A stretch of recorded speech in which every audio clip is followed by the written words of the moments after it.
Okay, we're going to be going over runes and items, and we're going to be taking a look at it from two different perspectives, like we've been doing, which is we're going to give some brief advice to newer players on what they should be doing, and then we're going to take a look at an example of how I would go about figuring out what runes and items to build on my main champion, Braum, so that hopefully you can apply the same concepts to your champion regardless of what role it's in. Because there are some concepts we're going to talk about pitfalls that people run into, with their items and runes that I think will apply across the board. So number one, quick word of advice to new players. If you're a newer player and you're just focusing on learning the game, don't get bogged down in the rest of what I'm about to talk about, and just go to a website like op.gg. You can swing over here to the champions tab, find the champion that you want to play, and you can find the runes that most people are running and the items that most people are running, and just copy what most people are building. Now, I'm going to immediately contradict that by saying, as you get better and better at the game, and for the majority of people who have played League for a while, you should not just copy what most people are building with their runes and their items. And Braum's a great example of this, because I'll tell you right now, this is wrong, this is wrong, this is wrong, this is wrong, this is wrong, this is wrong, this is wrong. I disagree with every single one of these items that people are building here. I disagree with like 3 of the rune choices here, and this is completely wrong. Like, just objectively completely wrong, and this is what most people are taking as a starting item on Braum. So let's talk about, why that is, and some of the pitfalls that people run into. So the main thing, right, is that we're going to have to figure out objectively somehow what runes and what items are actually the best. And that's actually kind of a difficult proposition to figure out. There's only a couple of ways that you can look at it, right? Like, what we want to know is what items are going to give us the best chance of winning the game ultimately. And so one of the best ways to do that is to look at win rates and statistics. However, win rates and statistics come with a lot of caveats, right? If there's not that big of a difference in the win rates, right, then you're going to be within a certain margin of error that could have to do with all kinds of other factors rather than one item being better than another. So for example, if we dive into the really in-depth look at certain items and we sort by win rate, we might see that certain items have a very high win rate that don't quite make any sense. So for example, Heartsteel as a mythic has a 72.5% win rate in Emerald Plus on this patch for Braum. However, this is probably terrible, and I think the vast majority of people agree that it doesn't make any sense. Braum has an extremely hard time getting stacks of Heartsteel. It doesn't accomplish any of the things that the champion's trying to do. It doesn't protect anybody. It's an extremely small sample size of games, at only 40 games played. So you got to keep a couple of things in mind, right? The sample size has to be it should be decent. If the sample size is this low, when we're talking about a couple of games on a champion, I wouldn't even consider it. So when we're talking about items, you're going to need a much larger sample size. So you can imagine that when we're looking at a sample size of 24,000 games versus 40 games, obviously, if you've got 24,000 games on an item, it's going to trend much closer to 50% win rate than something that's only been played a few times on the patch. So these are items that are going to fluctuate all over the place, that aren't being built frequently at all, and that only have like a dozen games or so that are going to suddenly flip these really high win rates on a certain patch, and then they'll go away the next patch because these 16 games didn't happen on that patch. So pay attention to items that actually have a good pick rate. The other thing that's important is some items might be built later on in the build. So this is really important. If you're looking at this page, right, with all these individual items like this, whereas these are like all 3 of these items. So This is better because you're looking at all three of these items were built in the sequence. Whereas if you're looking here, you're just looking at the individual item. When you're looking at the individual item, you've lost the context of whether this item is being built first or third or fifth or sixth. Well, if you're building your sixth item on Braum, sometimes if you're building, you know, some, if we could pick out an item that's like maybe more likely to be built later on into the build, I would like to imagine, hopefully, that that items, when we start to get away from like Locket or Radiant, and we start to get away from things that are commonly built second, like Knight's Vow and Zeke's or Redemption or something like that, items like Frozen Heart may be being built, fourth item, fifth item, sixth item on Braum. And if that's the case, like we can see here are the items that are being built frequently early. It's mostly Knight's Vow, Zeke's, Thornmail, and one off here and there. Like Redemption's being built one off in this list. Frozen Heart's being built one off, and they're both being built third. So I imagine all well, not all of the time, but most of the time, because there are more builds than this, right? Where people have done different things.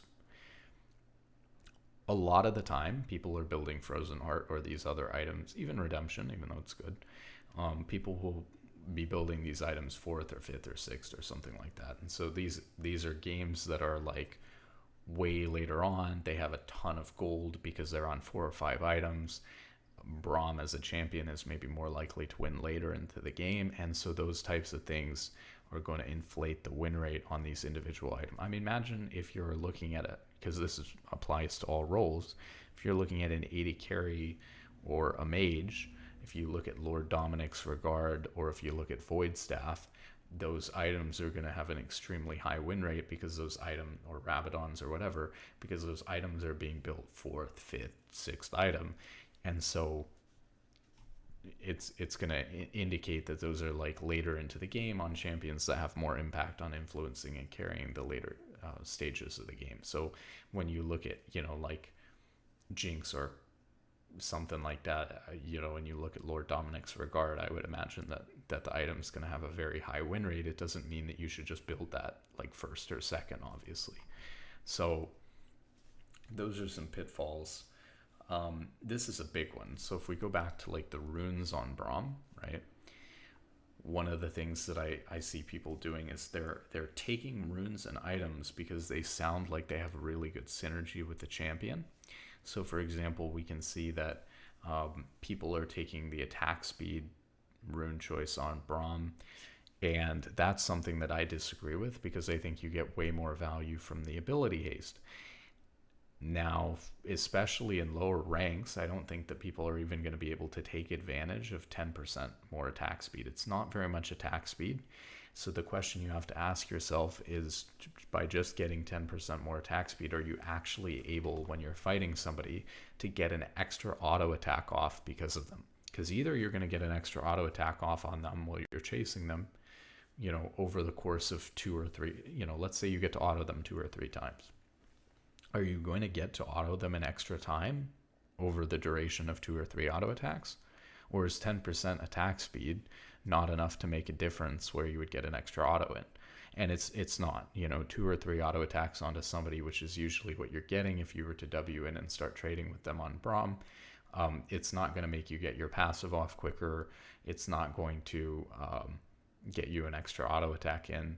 So it's just not really doing all that much. And then, like I was going to say, especially at lower ranks, people aren't moving properly between their auto attacks anyways. They'll just right click somebody and auto them, and then that person will move away and run backwards, and then you have this delayed response of they hit them, the Braum would hit them, and then the Braum, because they're just right clicking on them, would have to chase after them once they start moving away. They're not properly spacing, auto attack and then quickly move forward, try to get to the side of them, try to get to behind them.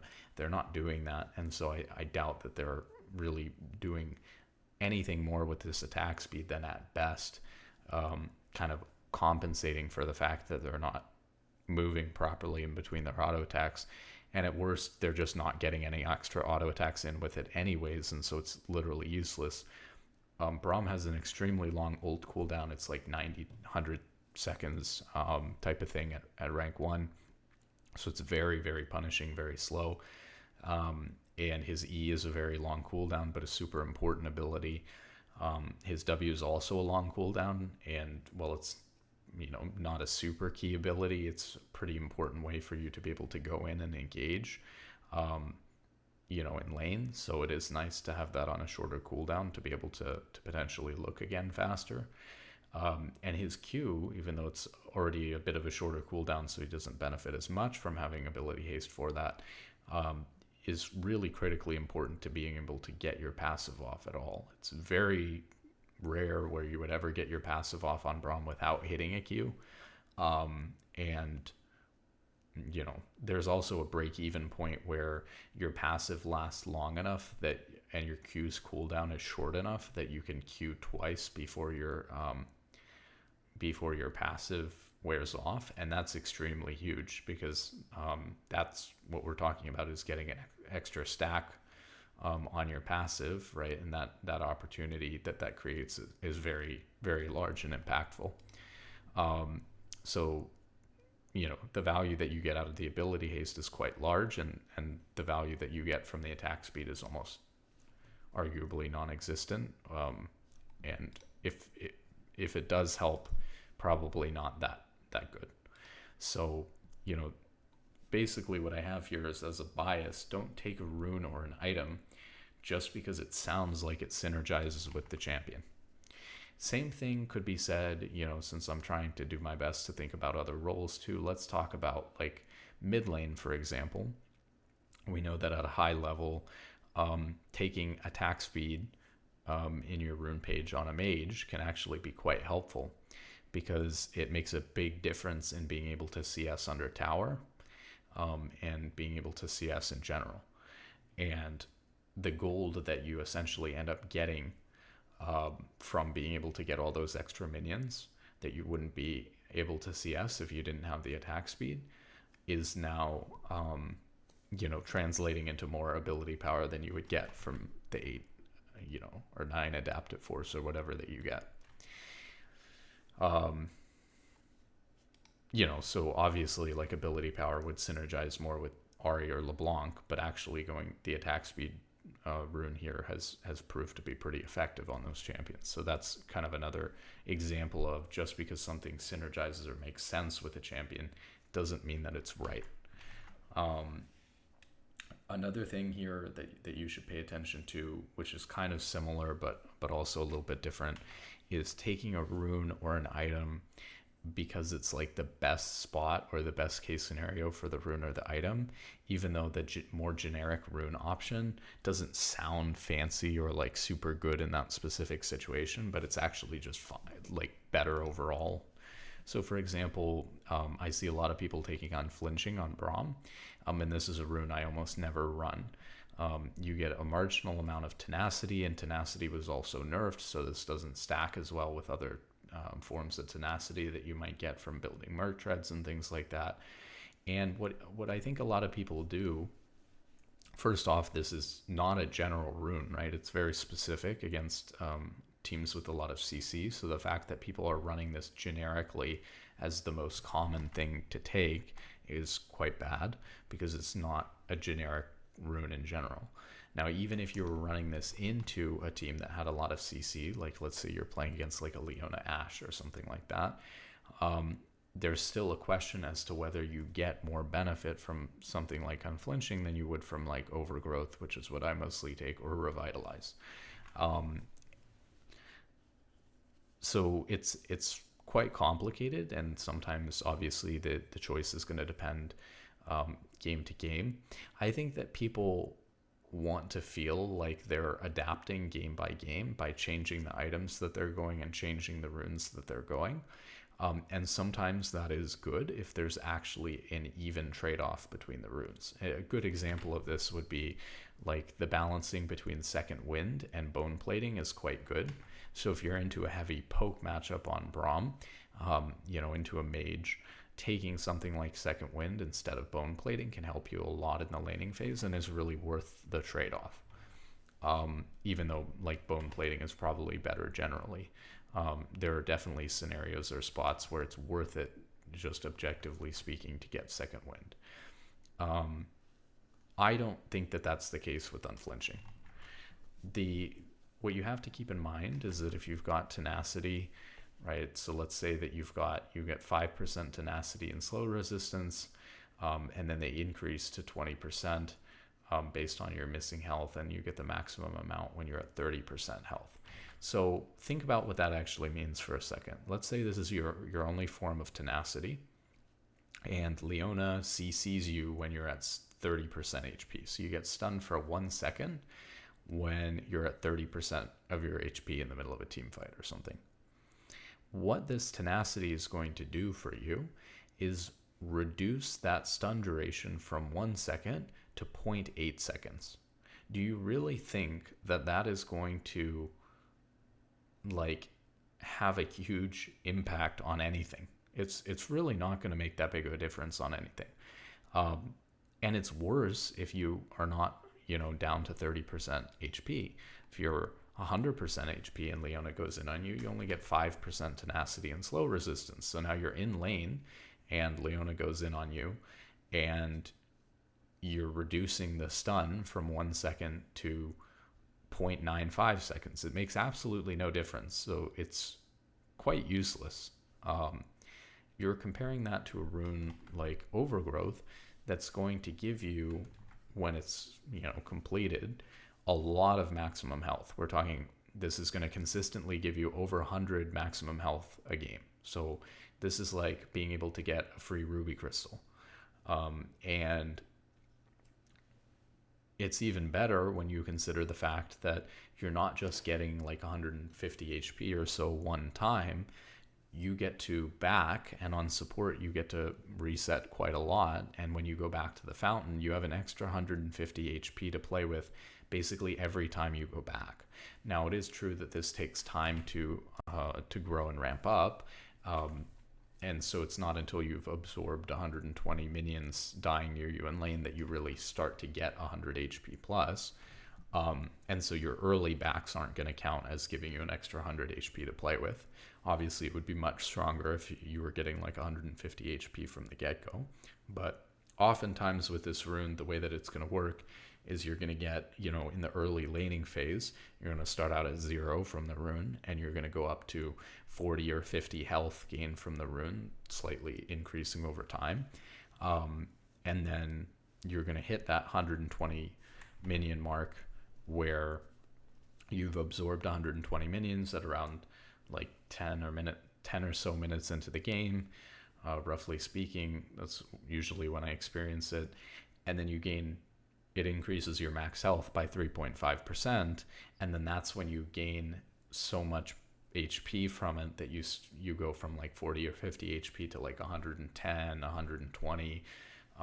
And oftentimes I end the game with 150, 160 HP. Well, if after that 10-minute mark or whatever I back 7 times during the game, I'm kind of effectively getting to play with an extra 700 HP throughout that game, and that's kind of gigantic compared to reducing the stun on Leona by 0.05 seconds, or so this is important, is basically as another concept. Just because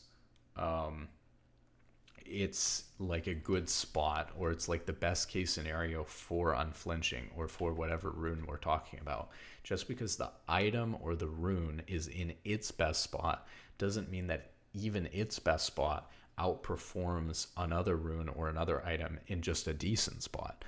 So for example, another item would be, look at like Randuin's Omen. Randuin's Omen has a passive effect where it reduces the damage you take from critical strikes by 15%.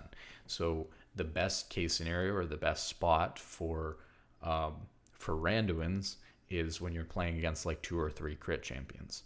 However, you could be playing against 2 or 3 crit champions, and building Randuin still wouldn't be the best item against them, because honestly, reducing 15% damage from crits isn't that good compared to, building Frozen Heart and reducing their attack speed, or building some other item options that you have as a tank or on support and things like that. Same thing with Unflinching. Just because Unflinching's best case scenario is where you're playing against like the Leona Ashe, doesn't mean that even in that matchup it's doing as much for you as Overgrowth would. Revitalize is kind of niche. It works really well with the items that I happen to think are the best on Braum. But obviously this would be on an individual case-by-case basis. Speaking of Revitalize, though, this is another good way to think about it, right? A lot of times enchanters take Revitalize secondary in their runes, right? They would never take Unflinching, even if they were against a Leona or an Ashe, because they don't expect to get CC'd. If they do, it's doomed anyways, and the tenacity is not making much of a difference, and they get so much value out of Revitalize that Revitalize is just a better general rune for them than ever going Unflinching is. So just because an item or a rune is in its best case scenario, or this is what the rune or the item is meant for, doesn't mean that it's the best thing to build. There's all kinds of great examples of that. I mean, think of like 80 carries, right? Should all be building Ninja Tabby because they're all playing against other marksmen in bot lane. But that's not the case. It's just better for them to build Berserker Greaves for a variety of reasons, or other boots. Usually in those cases, right, it's because they don't expect to be hit that often. They're kind of just trying to deal damage and maximize the damage that they can deal, and their whole job is to not get hit so that they don't have to worry about not having defensive stats. So it's a very knife's edge play style where you're opting to be kind of a glass cannon build, and you have to play on that fine line so that you can get the most benefit from building full damage like that without having defensive stats, because you rely on your positioning and your movement to not need the defensive stats. So those are kind of some of the pitfalls that I have. So now let's talk about how I might go about trying to figure out what runes and items are actually best for Braum. And then hopefully just the concept of how I would go about doing that will help people think about how they would go about addressing their own champion.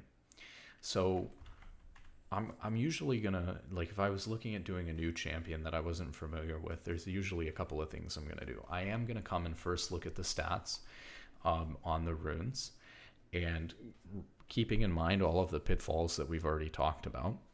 I'd look at the win rates on, the different keystones and stuff like that. And I'd also pull up, some of the people who play a lot of the champion at a high rank and see what they're opting to go for. See if there's a pattern. See if all of them are deviating from what the average person is going. And some things are going to be pretty obvious, and then other things are going to be harder to determine whether they're good or not. This is a really obvious example, so I just got to point this out because this is one of the things I pointed out was like wrong about the stuff people are doing on Braum. Braum only has an AP ratio on his ult. So when you compare Steel Shoulder Guards and Relic Shield, they both give 30 health and 50% base regen, and they both give the same amount of gold, and they both have the same Targon's passive. The only difference is that Relic Shield gives 5 ability power, and Steel Shoulder Guards gives 3 attack damage. So the thing is that objectively speaking on Braum, right, because your only AP ratio is on your ult, not even on your Q, right, it doesn't make sense to get the 5 ability power over the 3 attack damage. You auto attack people on Braum all the time and trying to utilize your passive, and you just don't deal that much. Your only ability power ratio is on your ult, so you're barely ever dealing that 5 extra damage. So you can think about it, if you just auto attack like once or twice per time that you use your ult, and that's if the AP ratio on Braum ult is 100%. I don't think that it's even that high. the AP ratio could be 60% or something like that. And then we're talking about, okay, if you just auto one time for every time that you ult, you're going to get more damage or the same amount of damage from steel shoulder guards as you would from relic shield. So this is one that's just obvious, like objectively steel shoulder guards is better. And you can also see it's reflected in the win rate. And it's a little bit disturbing that so many people are uncritically thinking about that. I mean, we could probably go even higher and see how much of a tragedy this is. Do we want to see if people in Challenger are taking the wrong one?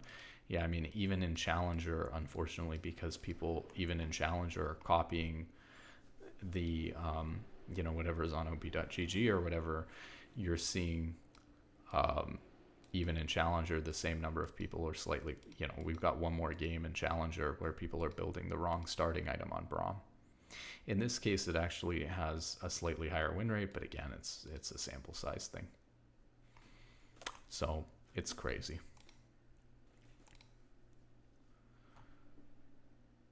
In Masters Plus, we got it down though. Master Plus players are correctly taking steel shoulder guards more, and the win rate reflects it, and there's pretty good sample size on both. I like to see that, so that's good. But anyways, you get the idea. So some things are going to be easy to identify and other things are not going to be so easy to identify. There's also like a lot of times the way that I'm going to approach this is I'm going to look at the statistics first to try to get an idea of, okay, like what things are clearly better than others and what things are like bad. So like when we're approaching Braum, it is going to take forever if I actually address like all of the different possibilities, and that's one of the things that's fun about League is that there's so many different possibilities, but we do have to kind of generally stick to what few things would be reasonable. So we could talk about like press the attack on Braum. Obviously Braum has got like a 4-hit passive, and so maybe going a 3-hit passive that makes it so that they take extra damage after it could actually be good on Braum, or maybe it's not. Braum could synergize with a lot of attack speed. So maybe if he gets lethal tempo and that ramps up over time, that could be good. Braum gets poked a lot in lanes, so we could go fleet forward. You get the idea. Like if we really want to consider a wide range of possibilities, we could think about all of these different things, and some of them might actually be good. I'm not going to sit here and claim that I know everything, or that for your champion, which I can't even talk to specifically, that you should start. And really what I do, maybe starting with items would be the simplest way to look at it, but I start by casting a really wide net. I did say that it's a pitfall to just try to find items that synergize with the champion, but you got to start somewhere, right? So I try to find a rune, a keystone rune, or items that have a possibility, sound like they would synergize really well with the champion. Then we investigate the statistics, the win rates, kind of think about how it would work in game, put some builds together, and then if it really is borderline, we try it out in game over a few games and see how it's performing in game. So let's try to keep it for now limited so we can just get through the runes to trying to compare on Braum, as an example, Guardian versus Glacial Augment, right? So we could pick Guardian, we could pick Glacial Augment. Both of them are seeing pretty decent success right now. In my mind, and this comes from knowing the champion well, I know that it's actually somewhat difficult on Braum to hard CC people, because your only hard CC is your ult and your passive is not as easy to get off as you think that it is. You're only really getting it off in lane if you're pretty much all-inning somebody, and so you just don't hard CC people as much as you would expect, and so going something like Glacial Augment, you're just not getting it off as much. One of the reasons why Glacial Augment might be performing a little bit better than expected, though, is because when you do get it off, it implies that you're able to get your passive off more easy. Maybe they're running in at you, and so the times that you're getting Glacial Augment off are really critical times where their team is running into your team and your team's popping your passive like crazy, and at that time, the 30% damage reduction or whatever the Glacial Augment provides is really beneficial. There's a lot of times we know Guardian, unfortunately, is a very finicky rune and pops a lot of times when you don't really need it to. And so while it might have high damage blocked throughout the game, it might have much more damage blocked than Glacial Augment consistently. It doesn't... sometimes it comes in at really critical moments and saves people's lives, and sometimes it comes in at completely useless moments. So one of the really difficult things is when we're comparing runes like Glacial Augment and Guardian, both of them are going to have a total number at the end of the game of damage that they've reduced, but it depends. Is the damage being reduced at the most critical time possible when it's saving somebody's life, or is it being reduced at a time that doesn't really matter that much? And that's big. And I'd say that like Glacial Augment more consistently is going to reduce damage at an important time, but that when Guardian is going to be more, either it's completely useless or it's even more impactful than Glacial Augment because it's coming right when somebody's about to die. It's partially user error too. Like, why does Guardian pop? There are very specific reasons why Guardian pops, and if you understand those reasons, then you could play around the rune better.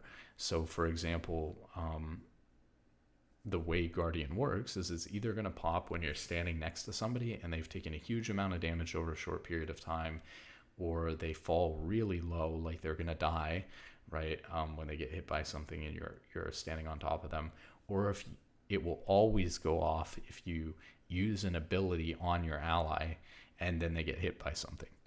So, well, that tells us a lot. Maybe the reason why I experience Guardian being wasted on Braum is because when I run in to do Dragon with my jungler, I W to them to get to Dragon faster and give them the resistances, but now my Guardian's popping on them taking one auto attack from the Dragon rather than saving my W and saving Guardian for when, you know, we're actually fighting after the Dragon or something like that. And so that could be user error. So it's all very complicated.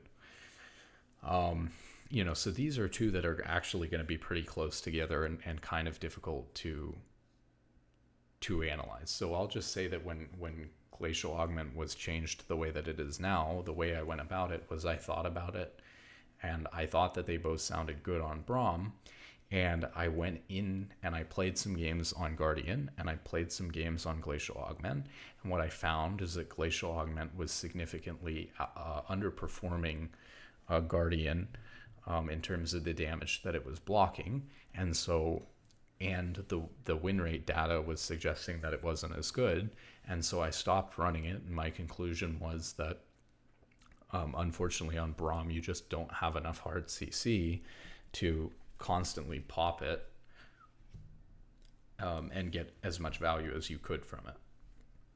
That's kind of the idea. So, you know, we go with something like Guardian after going about some process like that. Braum's not really getting it. He has no shields built into his kit. So when are you going to use Shield Bash? Shield Bash in general, even for champions that have shield built into a kit, doesn't do very much damage. It's pretty weak, and a lot of times you're not able to auto attack after you use the shield. So this is a very niche rune. Obviously, Braum is usually getting pushed in lane and doesn't have the opportunity to like take plates, you know, or use Demolish. So that would be a very inconsistent rune on Braum. And so we go something like Font of Life. Font of Life also performs extremely well on Braum because he's impairing. There's a big one here. There's a difference between immobilizing and impairing. And in League, immobilizing means hard CC, means stunning somebody or knocking somebody up, you know, some form of hard crowd control. Whereas impairing means slow or worse, right? So in this case, Font of Life can even apply off of just Braum Q, and so you're able to apply Font of Life much more frequently, and Font of Life ends up healing his teammates for, you know, 600 to 800, sometimes even 1,000 every game, and so it's quite a good rune because the amount of value that you're providing from it is quite a lot. Here we have some different options, and like I said before, really when you take a look at how they perform, Braum faces a lot of tough poke matchups, which is, so again, without falling into the pitfall, right? Obviously, this is going to be good versus all in. This is going to be good versus poke, and this maybe is going to provide you a lot of value if you have time to scale. The thing is, though, is that because armor and magic resist have diminishing returns, and you're already building a lot of armor and magic resist on Braum, getting like this 8 extra armor and magic resist and then increasing your armor and magic resist by 3% isn't really that big, because by the time you get the plus 8 armor and magic resist, you already have 100 armor, and it's only, you can just kind of objectively think about, this would be, let's run some numbers on paper for these ones, right, to show you what that would look like. If you want to get really nuanced and detailed, and for a lot of these runes, the reason why I keep trying to just select them and skip right through it is because I've done this for my runes for Braum. But you think about it like this, right? So you could go into a game and figure out at 12 minutes, usually how much armor and magic resist do I have on Braum. You could go to the armor and magic resist chart that exists for League and see how much going from 100 armor to 108 armor actually increases your resistances. Let's see if I can find this.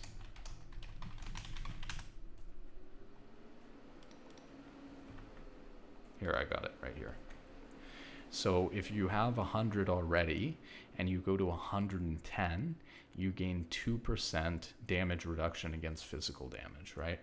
So that's about 8, so roughly speaking, and again, I've done this more precisely, and you'd want to do this more precisely if you wanted to.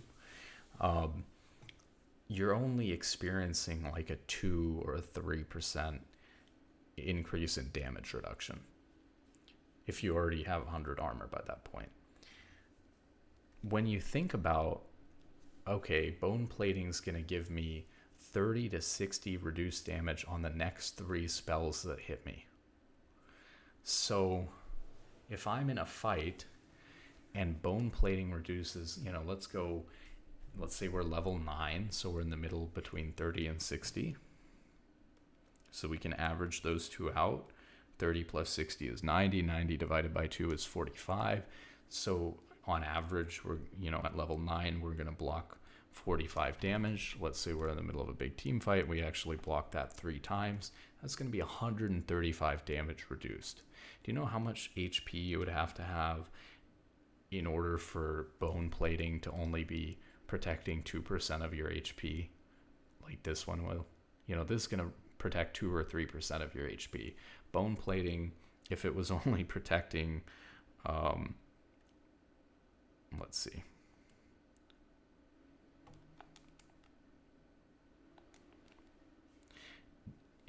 You'd have to have 6,750 HP for bone plating if it blocked 135 damage during a fight at level 9. If all 3 things hit you, you would have to have 6,750 HP for it to only be reduced to only be protecting 2% of your HP.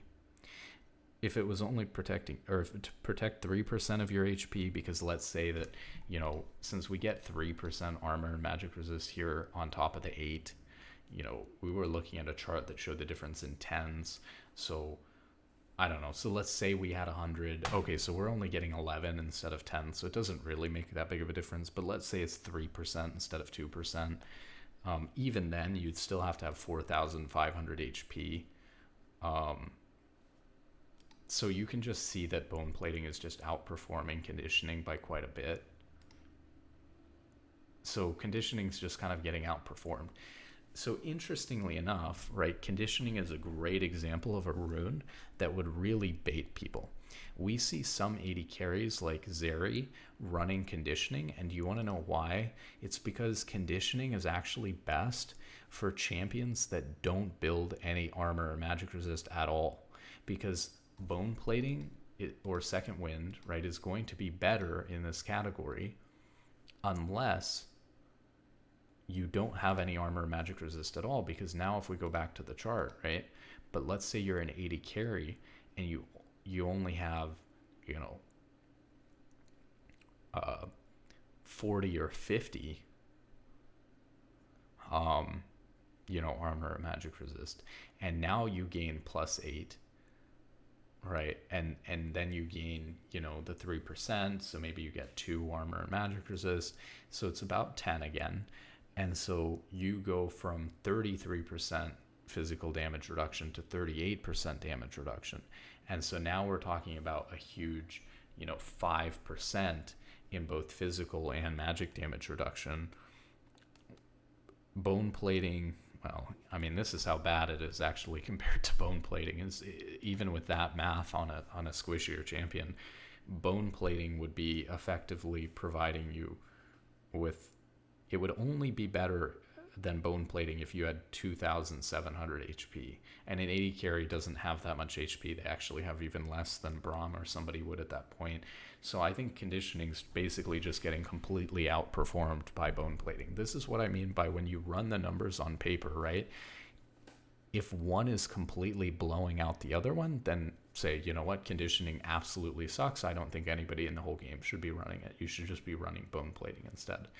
It is a little bit more nuanced than that because, of course, like bone plating is going to go on cooldown, whereas conditioning is going to continue to affect stuff. Although in our example, we weren't talking about a specific damage amount. We were considering the full, we were basically considering the full, you know, on Braum 2 or 3% increase in your damage reduction on all of your HP bar. That's where the HP number is coming from. And even on 80 carry, 5%, protecting 5% of your total HP bar in terms of the amount of value it provided versus bone plating. So bone plating is just outperforming conditioning at every stage, right? So if it's this far apart, you don't need to worry about it. If it's closer, right? If you were seeing numbers like, well, on Braum, conditioning is, you know, like increasing his resistances to the point where if Braum had like 2,000 HP at level 9, it's going to be even with bone plating. Well, now you have a really interesting comparison between the two choices, because Braum probably does have right around 2,000 HP at level 9, and so it's really close between the two, and it's going to come down to whether you're taking damage slowly over time more consistently, or whether you're getting more all-in from bone plating, where bone plating would be more effective.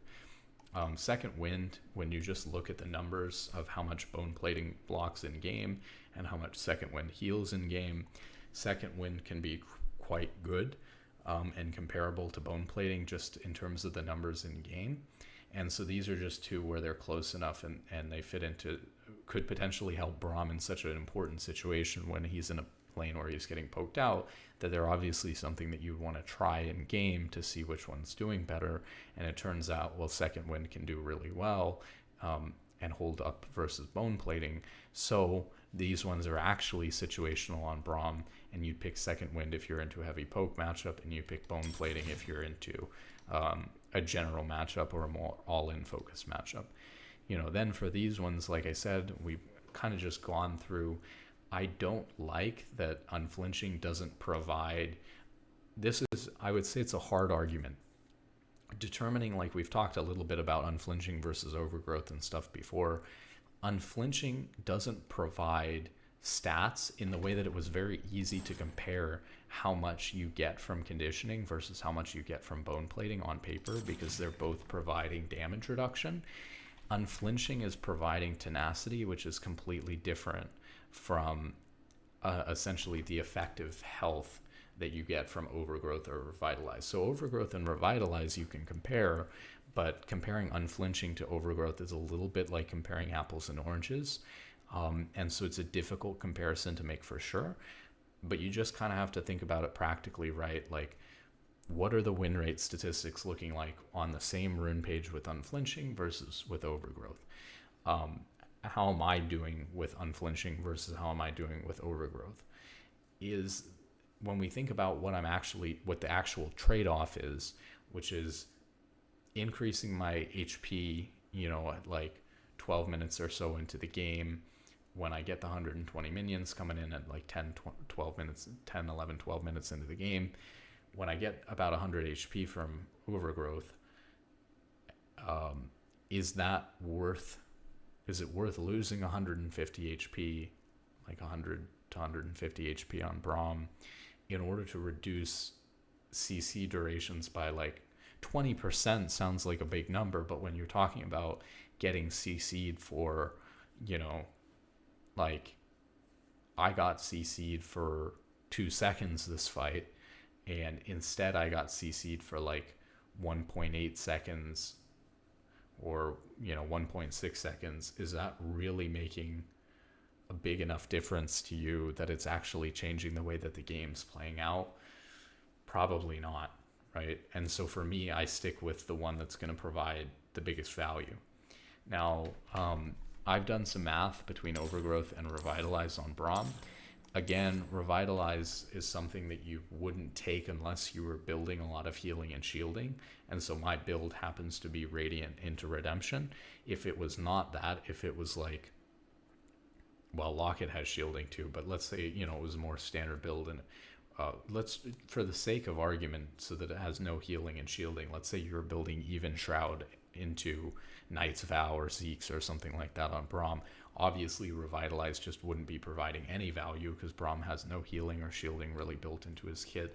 So the only thing you would be increasing is maybe like Guardian Shield every once a minute, and like Font of Life healing a tiny amount. So, because Font of Life, right, you can just imagine the numbers. If Font of Life only heals your team for 700 during a game, and Revitalize is only increasing the heal by like 5% or so, 5% of 700 is just 35 extra healing. And so a whole rune, right, Font of Life is giving you 700, Revitalize is giving you 35, right? That it's just not worth a rune slot. It's just terrible. Obviously, comparing that, you might get to back a certain number of times with Overgrowth, so you might get an extra 700 HP to play with throughout the game or something like that, compared to healing an extra 35, obviously abysmal. You can kind of think about how much you would heal even with Radiant Redemption. On average, let's say that you heal your team with Radiant Redemption like 6,000 HP throughout a game. I think that those are fair numbers from what I've experienced from the items. I've been running them for a while now. If those increase by 5%, they do increase to 10% if your team's below 40% HP. Let's just say, half and half. We'll go in between 5 and 10, so that we get, because sometimes that's going to be applying. So let's say you're increasing your healing and shielding by 7.5%. And let's say that you were doing 6,000 throughout a game. That would increase your healing and shielding by 450.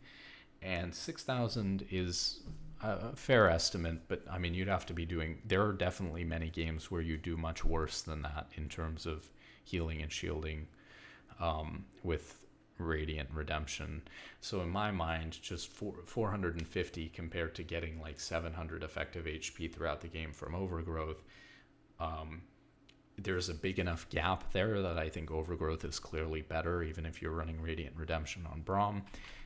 And so obviously for Braum, getting Overgrowth is good here.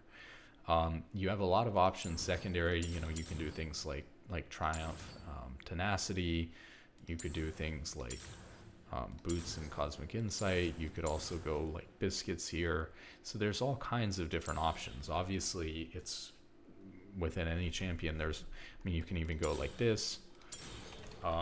There's all kinds of different rune setups that you can run that I've thought about. Oh, here's another one that you can do actually on Braum.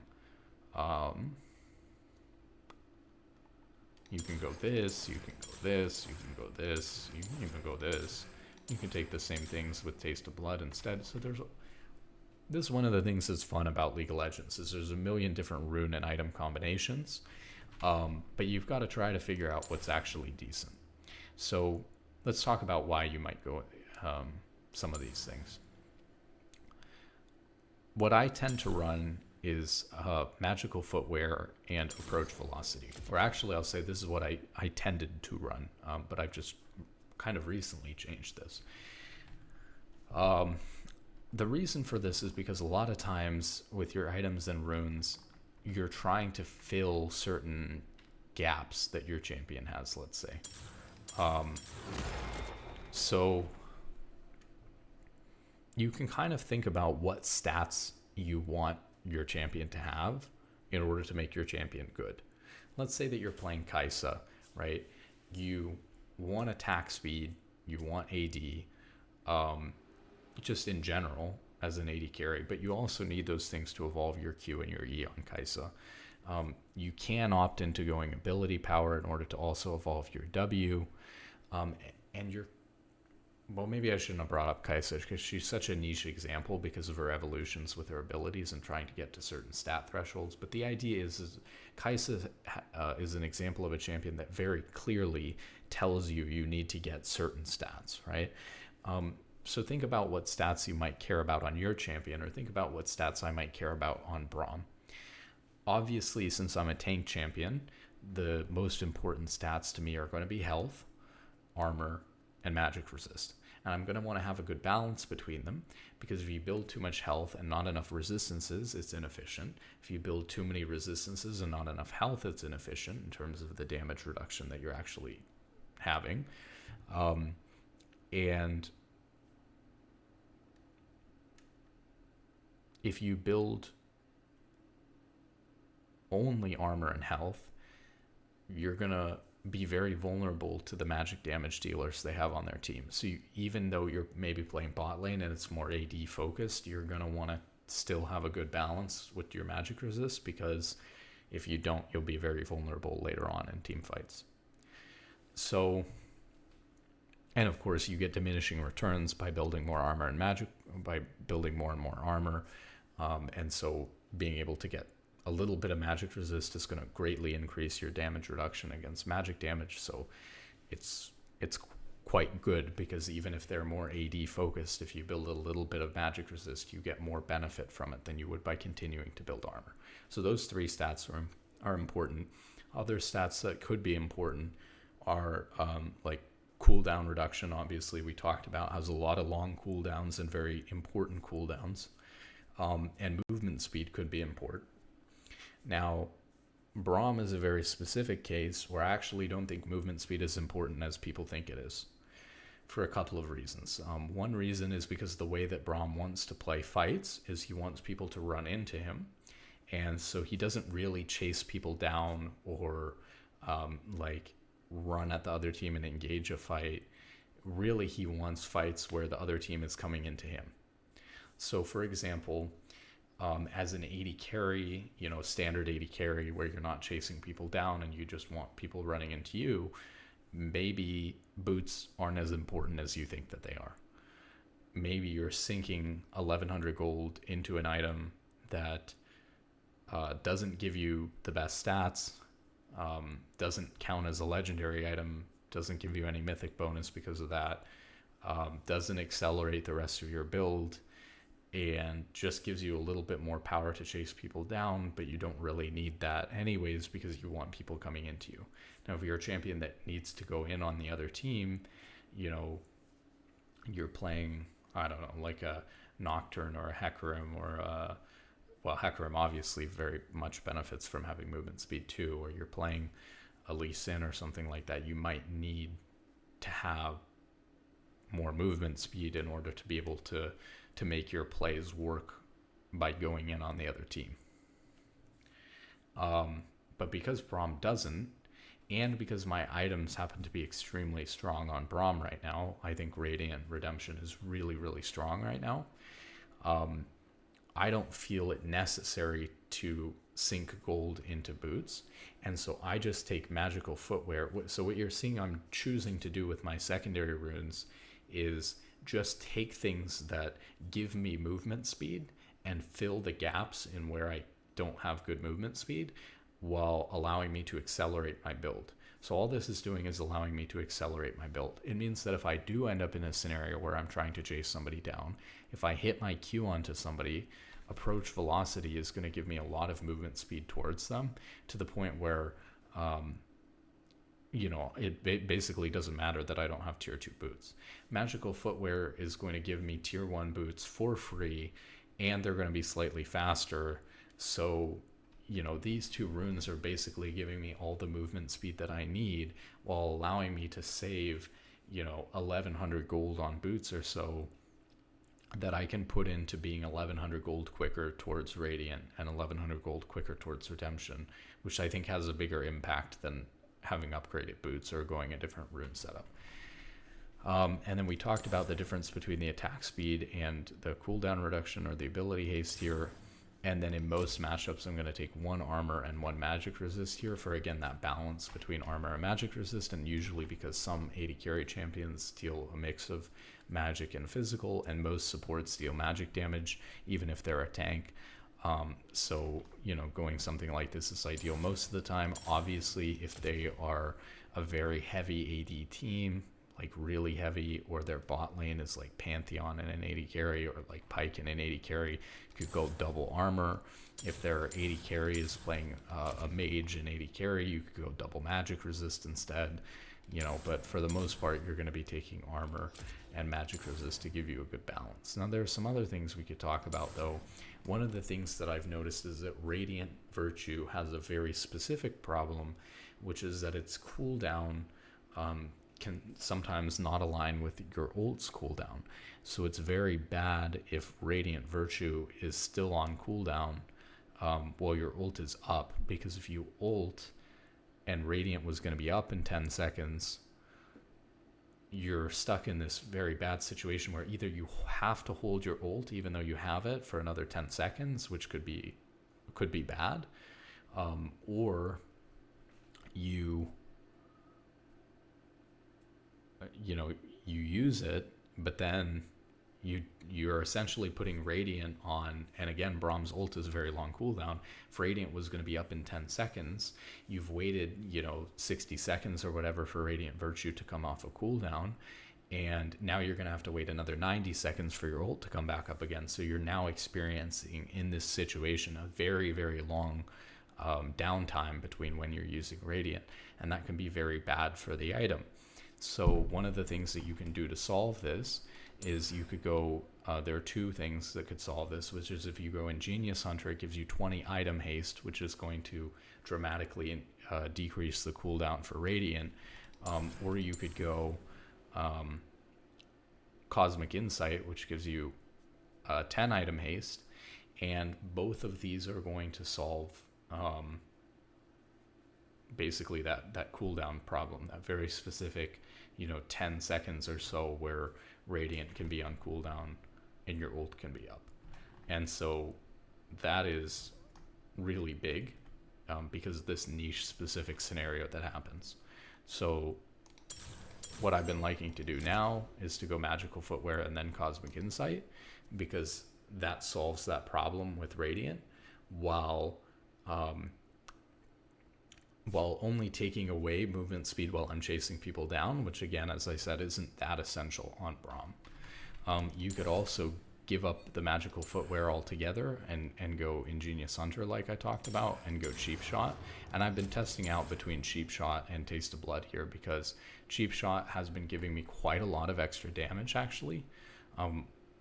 Again, it works off of impaired champions, not just immobilized champions, so it works if you just queue somebody and then auto them on Braum, which is, very commonly happens.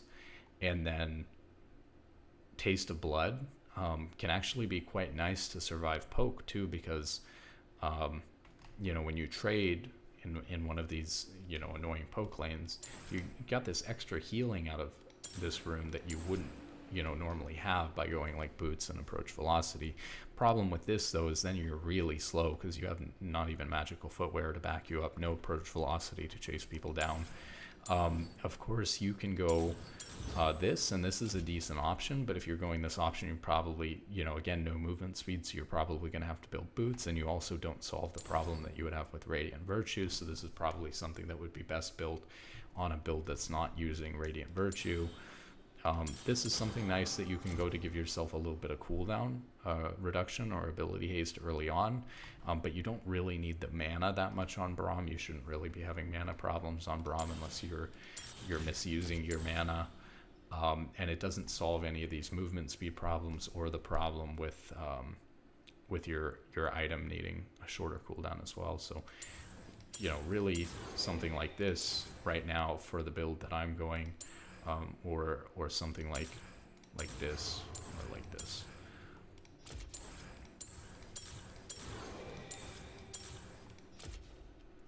So now let's talk about how we'd go about building an item set. That's actually kind of unfortunate because the 2v2v2v2 game mode is out right now, and unfortunately in the item set builder, all of the items from the 2v2v2v2v2 game mode are currently in the item search area over here, which is really annoying, and there's no way to make this Summoner's Rift only. Over here there's an option that might look like it could do it. You can make this Summoner's Rift over here, but all that this does is make sure that this item set that you've built only shows up when you're playing this champion in Summoner's Rift, instead of like ARAM, for example. But it doesn't actually make sure that the items over here are Summoner's Rift exclusive items. I think this is really frustrating too, because I think for a newer player who wanted to learn all the items, I'll say, because it's the rune and item video, items give people, especially nowadays, a lot of power. A lot of them have actives that are basically just like an ability, or maybe in some cases, like look at Redemption, maybe even more powerful than a regular ability. And so because of that, you really do need to know what the other items in the game are. And so if you're, a player who's learning the game, or you're lower rank and you want to get better at the game and you're watching these, just like you need to learn what all the champions in the game do, with all their abilities, you need to learn what all the different items and what all the different keystone runes at least do.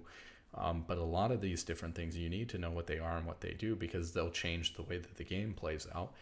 And it's hard to get better at the game when things are happening in a team fight, like a Redemption goes down, and you don't know what it is, So you've got to know what these things are, and then when you see them in game, you'll understand what's going on. And only once you understand everything that's going on in a fight can you start to sit back and figure out what you can be doing differently. Because if you're just playing and you have no idea what's going on, it's fun and it's part of the mystery of playing the game when you first start out, but it's not helpful for getting better, because if you have no idea what's going on, you're not going to do anything to save yourself. So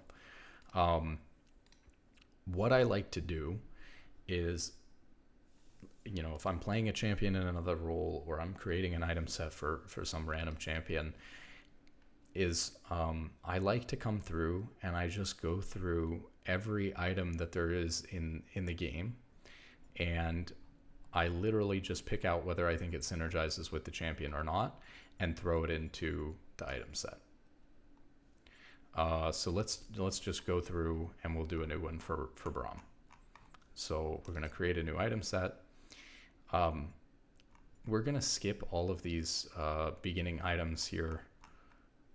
We'll talk about that later, because you can see the way that I format the item sets here. If we look at this, is what I'm going to end up doing is I'm going to throw all of the items into here to a thing I would call situational items. So these are all items that could potentially be viable on the champion, give the champion stats that they might want or need, or have some synergy with the champion, but are not necessarily any good. Some of them maybe you would never want to build, and some of them you're going to want to build all the time.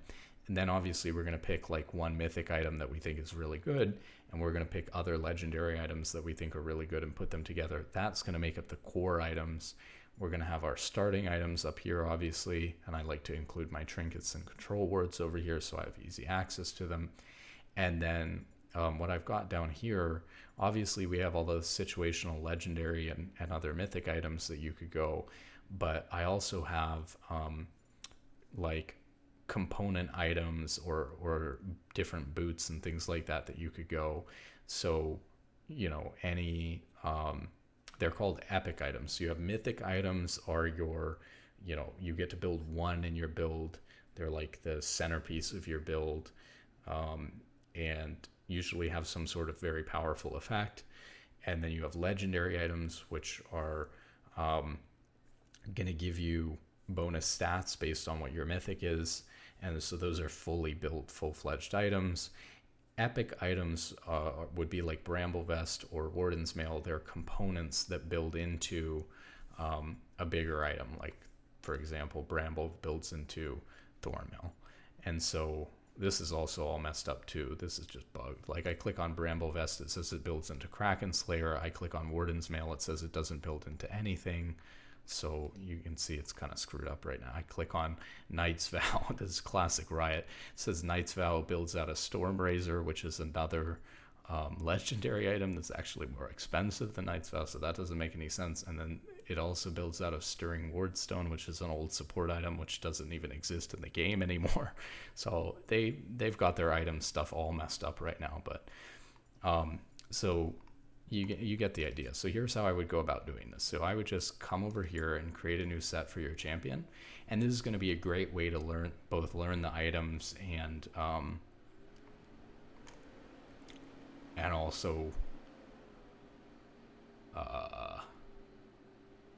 like critically think about what you're building on your champion. So the first legendary item, the cheapest one, where you're going to want to start if you're looking at the legendary plus items, so these are all going to be legendary or mythic items, is with Magi's. Magi's is only 1,600 gold. It's the cheapest legendary item in the game. It's a very high risk, high reward item for mages that gives you a lot of ability power. Again, we're not going to go through all of the items, but let's think about Braum here. So keeping in mind that those are kind of the stats that we want on Braum, which is health, armor, magic resist, ability haste, and movement speed. Let's think about what items we could go on Braum. We'll think about boots later since those aren't legendary items. So Magi's is only giving you ability power and a little bit of health. So obviously this would be wasted on Braum because it's a lot of ability power. Chemtech, oh my god, this is going to get really annoying. All the components are wrong, so that's a little bit tough. Chemtech Putrifier is going to give a lot of ability power, so that's not going to be great on Braum. It gives some heal and shield power, which is a little bit wasted on Braum. You know, we know in the back of our mind now that we're going to be building Radiant Redemption, so because of that, like, some healing and shielding power is definitely okay to have, but really not great, like the stat line on this for Braum. And he doesn't really have a way to, you know, obviously, since this is a healing reduction item, there are better healing reduction items to go on Braum. We know if we wanted healing reduction on Braum, we'd be going for Bramble instead. Ardent Sensor, again, it's going to give a lot of ability power and healing and shielding power and base mana regen, so he doesn't really need a lot of that. Same thing with Staff of Flowing Water, a lot of ability power. So Zeke's is something that we could definitely look at because it's giving health, armor, and ability haste. Really, it's only the 250 mana, which we don't really like. The passive, right, you apply it to an allied champion, and then they'll deal extra damage when you CC somebody, and Braum definitely has the potential to CC somebody, so that's something you could build. Knight's Vow is an item that heavily synergizes with what Braum is trying to do because you're trading your health to protect your allies' health. Very similar to how Braum E works, and it gives stats that you would want: health, armor, ability haste. We've got health regen here, which is fine. So here we've got Shirelia's. Unfortunately, like, Shirelia's could be okay, but he doesn't really have a lot of abilities that he can use on an ally to give them the movement speed from it, so that's not really going to work all that well. It's also got a bunch of ability power in it, which he's not really able to use. This is a bit of a problem. My client is frozen.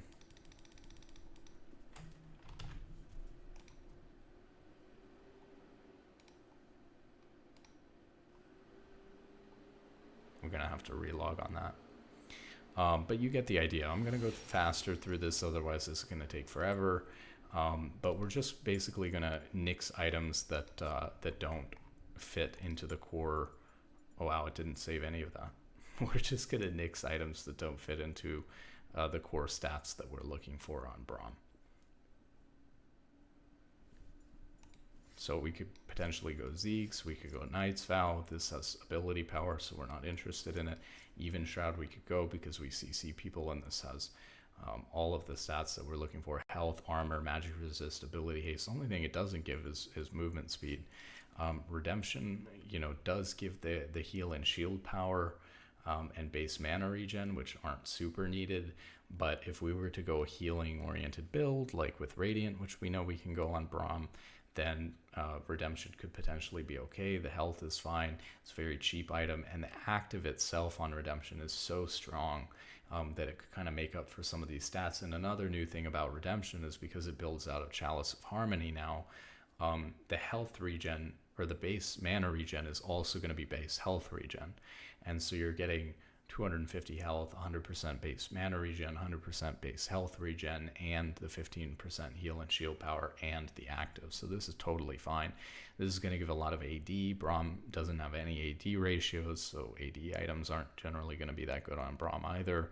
And obviously AD items probably aren't going to compensate for a lot of the other stats he's looking for. Locket is obviously another tank support mythic that Braum could potentially go. Mikhail's, oh my goodness, this build pass.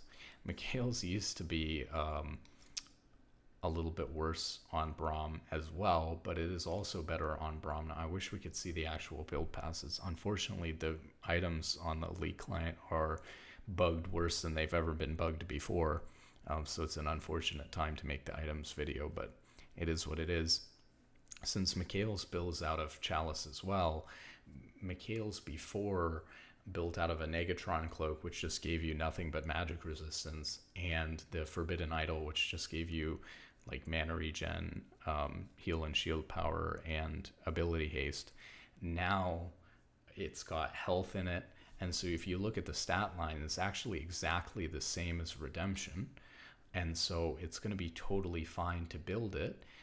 You would just substitute it for Redemption if they have some kind of hard CC, like an Ashel that Mikhail's can counter quite well, would be the best situation for it. Again, if you're going Radiant and Mikhail's, that's better. If you were going even Shroud, for example, which doesn't give any healing and shielding, the lack of healing and shielding that you have would make Mikhail's kind of unappealing as an item after even Shroud. But at least, if you're building Locket or Radiant Virtue, the healing and shielding power is increasing Guardian, it's increasing Font of Life, it's increasing your mythic, whether that's shielding from Locket or healing from Radiant Virtue. Since Radiant Virtue gives more healing than Locket does shielding, it's better if it's paired with Radiant, that kind of thing. Imperial Mandate's not even showing the stats on it. And the client's frozen again. I do apologize for that. Can we at least save it before we go? We're not going to be able to save it. Not going to be able to save it. It is what it is.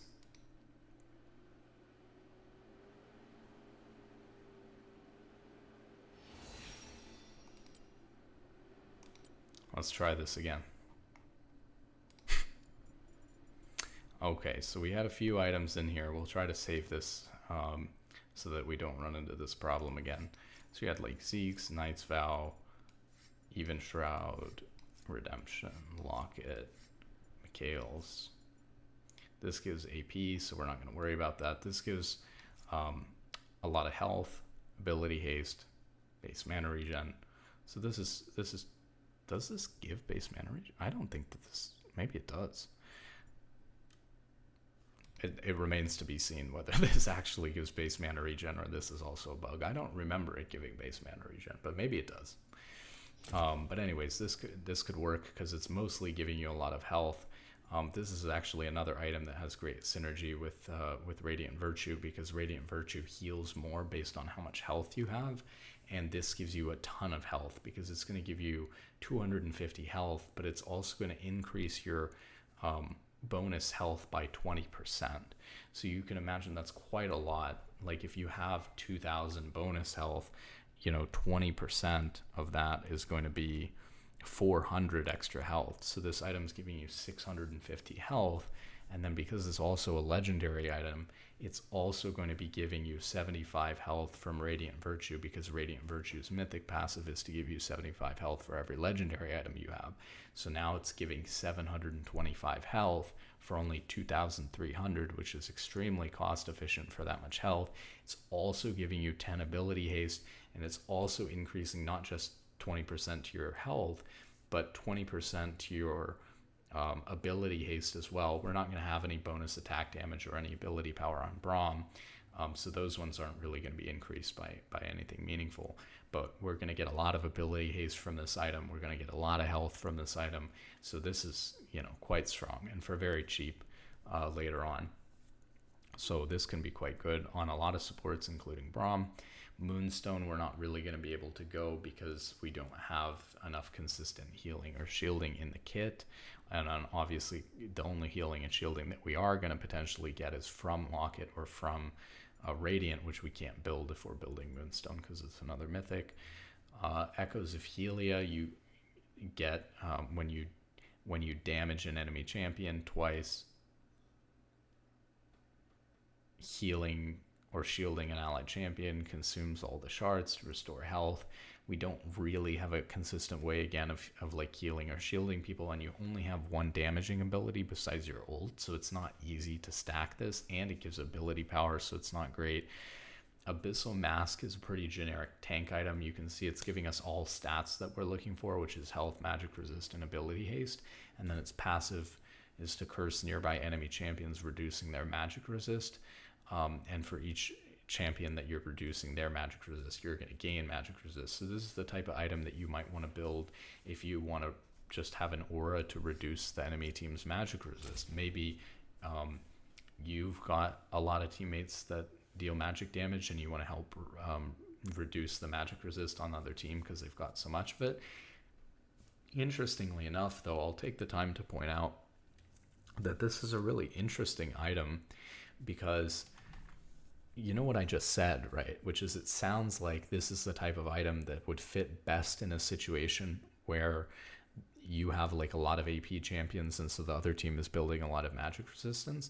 Well, what's weird about that is because remember how magic resistance works with diminishing returns. So it's actually better with magic penetration to have more magic penetration when they have less magic resist. And so in some ways, Abyssal Mask is better to have if you have one AP champion and they're not building any magic resist. So, it's kind of weird in that way.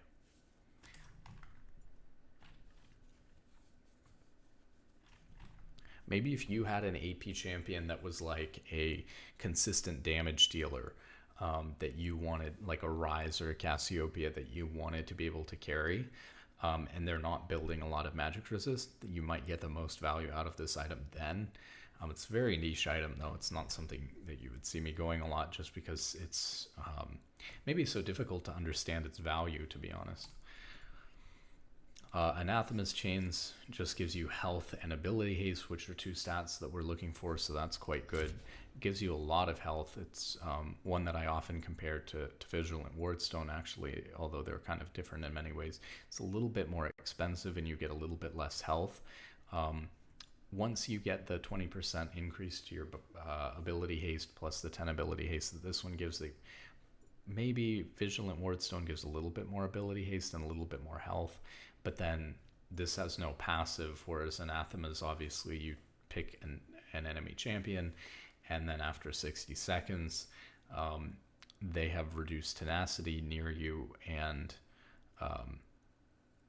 it doesn't say specifically, but I think you take 30% reduced damage from that champion. So this is quite good, especially if the enemy team has one really fed champion, or something like that. It can also be great if you're a tank. You could think about like maybe you do want to, in a certain situation, maybe if they have 4 AD champions or something, you want to focus on stacking armor. Maybe you're playing a champion that really benefits from stacking armor, like Rammus or Malphite or something like that. But you want to have something to prevent yourself from being super vulnerable to their 1 AP champion. So you get a bunch of armor items, but then instead of building a bunch of magic resist, you put Anathema's chains on their mage, and now you're taking 30% reduced damage from them, plus some magic resist that you do have anyways. And so now you're really reducing your vulnerability to that one damage type because it's all in one champion. This gives too much ability power item. This is something that we could consider because it's just giving us health, mana, and ability haste, although obviously since it's a tier item heavily focused on, oh no, I clicked on an item again and broke it. Luckily we saved this time. Obviously, since it's a tier item, it is heavily focused on giving you a ton of mana, and probably more than you're ever going to need. Like we said, if you're managing your mana properly on Braum, you're going to be fine, and you probably don't need that much mana anyways. Its passive can be good, though. You're trying to tank in team fights, and so if you hit somebody with a Q to let's see. Strike a target with an ability or an attack to consume a charge and gain 3 bonus mana. Oh, that's the tier passive. Oh, because we're not looking at Fimbulwinter, which was the upgraded version of this. Unfortunately, another problem with the items here is that on all the tier items, you're only seeing the item before you've fully stacked tier, and so you can't see the effect unless you Google it. I highly encourage you when you're looking at items to just go to the Wikipedia instead, so I would look up like Fimbulwinter on the League Wikipedia to actually read what the stats are. Honestly, all this stuff in game is completely unreliable. It's obviously fine if you're in the literal in-game shop, but this item set builder unfortunately has been suffering from many problems and neglect from Riot, as we can see. Keeps crashing the client too, apparently, consistently when I click on items. So I'll try not to click on them as best I can. Where were we here? So we have this. Basically, I believe it's like if you impair an enemy champion's movement, like if you hit a Q on Braum during a team fight, it'll consume some of your mana and give you a big shield. It's fine. It works with Braum. It's not the greatest synergy. It's not really accomplishing what you necessarily want it to. It's kind of making you pseudo-tanky, but it's not really helping to peel your teammates. It's not giving you the insane kind of healing that you get by going Radiant Redemption right now on Braum. So it's, it's got its spot. It's not really specifically good against anything either. It's a very generic item, but it's like not that great of a generic item. So that's kind of a problem it suffers from. This is an AD item. This is a tank item, but it's, it's a tank mythic. We could throw it in here, but obviously when we get into things, and we're about to look at Radiant, we've already got a couple of mythic options here in Even Shroud, Locket, and then Radiant, which we're going to throw in here. And I think that Radiant just outclasses Sunfire when we look at what we're getting from it. Obviously, if you tried to look at the damage, you could get really complicated into the math, but if you look at like the damage that Sunfire is dealing versus the healing that you're giving your team from Radiant, I think Radiant's probably blowing. Oh, Sunfire is not even a mythic anymore, is it? Well, that's interesting, because then we could actually build it on top of these things. So we'll throw it in here for now, but kind of like Fimbulwinter, as a legendary item, Sunfire actually suffers from some of the same problems, which is it's a generic item to just burn people around you. It doesn't counter any sort of specific champions, doesn't help peel or give healing or shielding to your allies or your teammates. Really, then what you would have to look at, I guess, is, since what I build after I get Radiant is I build Redemption, you'd have to look at like how much damage you think you're going to deal with Sunfire versus, how much healing you get with Redemption. The thing about redemption is that it's really nice because it both increases the synergy that it has with radiant. In between these two items is that radiant obviously heals people based on the more health that you have, and also healing and shielding power can increase this. So the way to increase radiant virtue's healing is by getting healing and shielding power, or by getting more HP. Well, there's only two items that provide HP and healing and shielding power, and that's Mikhail's or Redemption. And then Redemption's great because it's going to add its own gigantic heal during a team fight on top of that. Really, if you look at like Redemption versus Vigilant Wardstone versus Anathema's Chains, Redemption gives slightly less, like when you look at the effect of the 15% healing and shielding power, but the fact that this only gives 250 HP, whereas this gives, 750, and this gives like 700. Redemption actually just comes out slightly under Anathema's or Vigilant Wordstone in terms of how much it increases Radiant Virtue, but then its active is just going to be better than Anathema's or the non-active or non-passive on Vigilant Wordstone. Plus, you wouldn't be able to get Vigilant Wordstone that early anyways, since you have to have your full support quest completed before you can buy the thing. Even I think before you can buy the component to it. I won't click on it, otherwise we'll probably crash the client. Let's see. So obviously you could compare, this is giving you a lot of health, but still less than Vigilant Wordstone or Anathema's would. So you'd really have to compare. If I'm getting less health, I need to have a really big benefit from the Immolate passive. It's also very armor heavy, right? It's 50 armor. And no magic resist, so that's not ideal. Also, no ability haste, right? Whereas this gives 20, this gives a little bit more than 20 actually when you take into account the passive. Does Redemption give none anymore? I don't think that's accurate either. I'm pretty sure Chalice does give ability haste. I'm telling you, you're going to be careful. You're going to Wikipedia these items, because right now in game, or not in game, but in the client, they're absolutely just bugged out the wazoo. Okay, so you got an attack speed.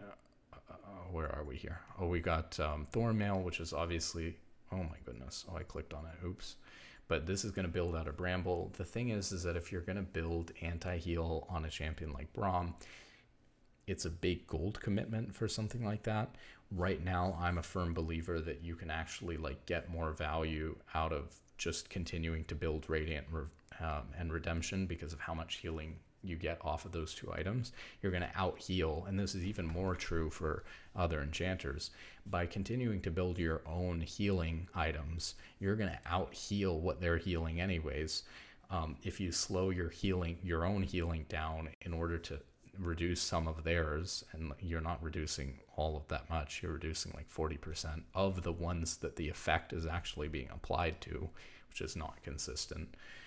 You're better off just increasing your own healing most of the time, and that's even true on Braum and a lot of other supports that can build Radiant Redemption, because any other tank support can do it too.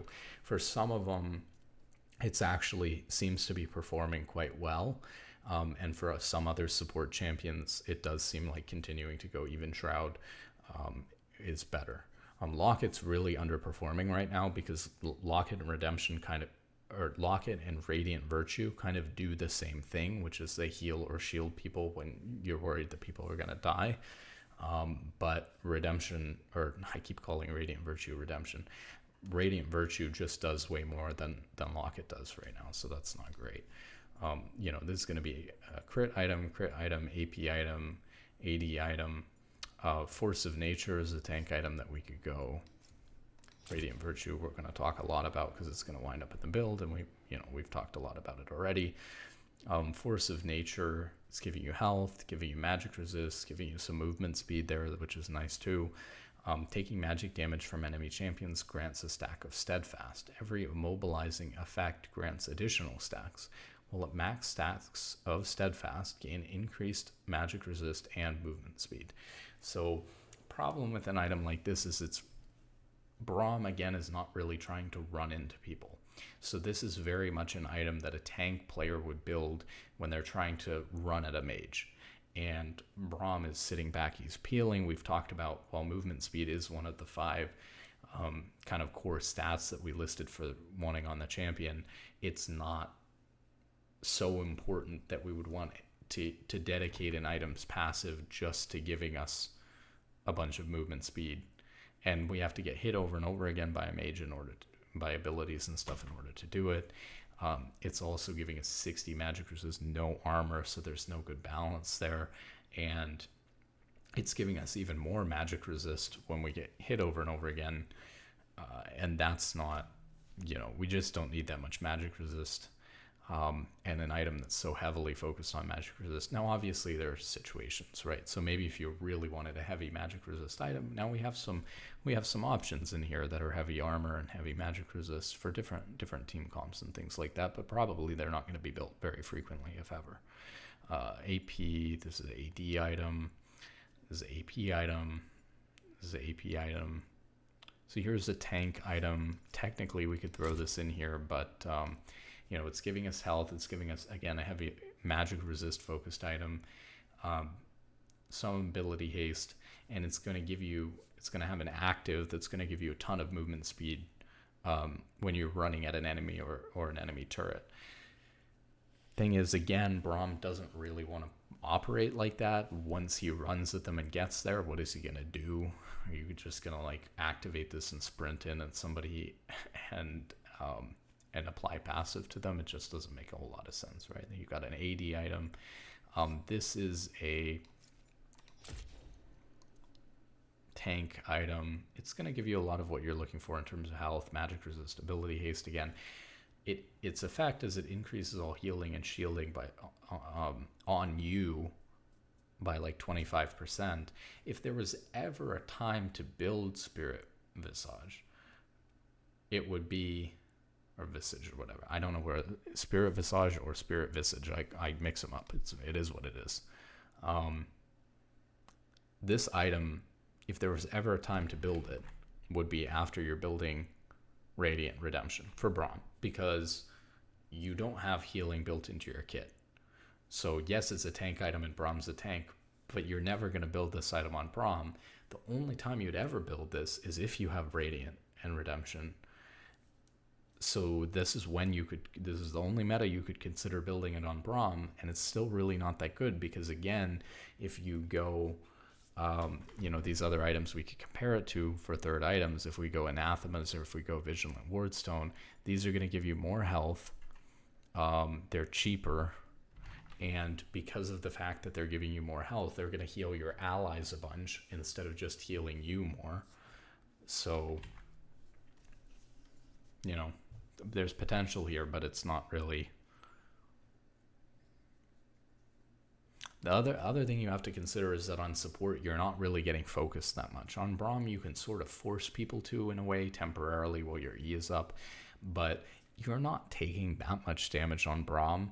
And so while it might synergize nicely with the self-healing that you get on Radiant and being able to use Redemption on top of yourself as well, the thing is that you're probably just not taking that much damage anyways.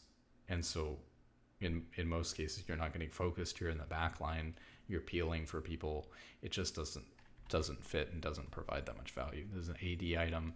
So here's another tank item that, sort of operates like Turbo Chem Tank in a way, except with a passive effect. You're building up all this movement speed while you're out of combat, and then your next attack discharges the built movement speed and does extra damage. And it also slows the target. I mean, maybe this is not that bad on Braum, actually, when you think about it, because you could use it to peel, right? You're out of combat a lot, and then somebody runs at your 80 carry, you can quickly move towards them and slow them a little bit to give your 80 carry some time to kite back while you're applying your passive. But again, it's way more expensive compared to other, third item options like Vigilant Wardstone or Anathema's Chains or other support items. Like you continue to build, obviously Knight's Vow has its problems. Like I said, I don't think it's as good as Redemption, otherwise we'd be talking about it a lot more. But obviously, like, Knight's Vow for 700 less gold is going to provide a lot more defense for your AD carry you're trying to peel for than getting to slow a guy once with Dead Man's Blade. So it's just, it doesn't really have a spot where it fits in when it's getting outclassed at protecting people if you're going to use it that way on a champion like Braum. This is an AD item, AP item, AD item. We're going to run into a lot of weird situations here because all the items in the 2v2 game mode cost 3,000, so we might even run into duplicates and weird stuff here. AD item, AD item. This is a 2v2 item only. This is a AD. Well, actually, this is just giving health, but it gives you a bunch of AD. Gain base AD as bonus AD.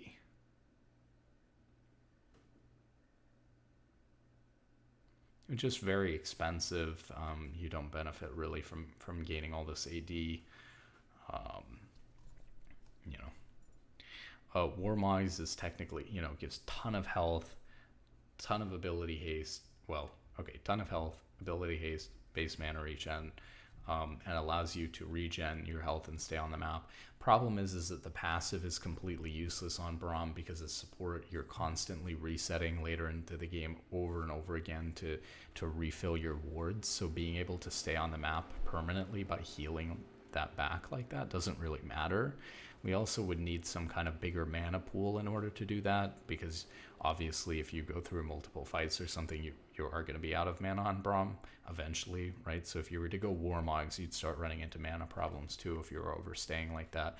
It's just kind of, it doesn't work. Warmogs is an item I'd love to build on Braum. I'd love to, especially right now with the synergy it has with Radiant. I'd really love if there was just like a giga health item I could build. And Warmogs is kind of that item, but it's just, you can't utilize the passive on support when you need to be resetting for wards. And you've got so much cheaper options when you consider that these two items are 500, 700 gold cheaper than Warmogs. So I'm not even going to throw it in there right now. I mean, we could probably get rid of some of these we talked about that are kind of outclassed or don't really work on Braum, like these two. You've got attack speed, attack speed, attack speed. AP, this is not in the game. This is an AD item. Okay, so we've got like Randuin's here. And, it's actually, I said 15% earlier. It is 25% less damage, but, wow, I don't think this is right either, don't you like reduce their AD by like 10% for a duration? Let me just look up Randuin's real quick, because so much of this stuff is just bugged right now.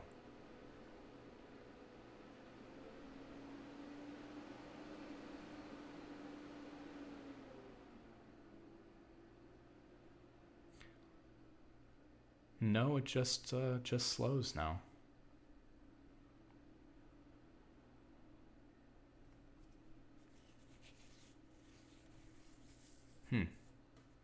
Okay, well, anyways, again, we've talked about Randuin's. The problem basically is that, again, it's expensive because it's the main tank item. Even some of these other main tank items, right? We're seeing a lot of decent tank items here at 2,700 and stuff like that. So paying 3,000 for Warmogs or Randuin's feels a little bit steep. Only 400 health. You get half as much health as Warmogs would have given you, right? Not that we can build that anyways. Very armor focused. It just, the lack of information here in the client is kind of appalling. But so it says on the Wikipedia, we can take a look at that instead, that it slows by 55% when you activate it for 2 seconds on a 60-second cooldown within 500 range of you. And it obviously has the rock solid passive from the Warden's Mail that builds into it. And then it's going to reduce damage you take from critical strikes by 25%. Thing is just a little bit expensive. It's obviously like armor only, which on support you don't really have time to build like a 3,000 gold armor item and a 3,000 gold magic resist item quick enough. Honestly, I don't even believe that on a tank in top lane you have time to build like a mythic and then a 3,000 gold armor item and then a different 3,000 gold magic resist item. I think it would be way better if you could pick up one of the items that gives a mix of both. Unfortunately, there aren't a lot. It's really, you're looking at like Radiant Virtue, Locket, Gargoyles. So, I mean, for me, I would seriously consider Gargoyles. Unfortunately, Gargoyles doesn't give any health, though, is a problem. That's why I think Radiant's great. But then if you're doing that on like top lane or something, you're having to sacrifice whatever mythic. So we've got Randuin's in here. This is not in the game. This is AP. This is not in the game. This is like AD split push item. These are 2v2 items. AP.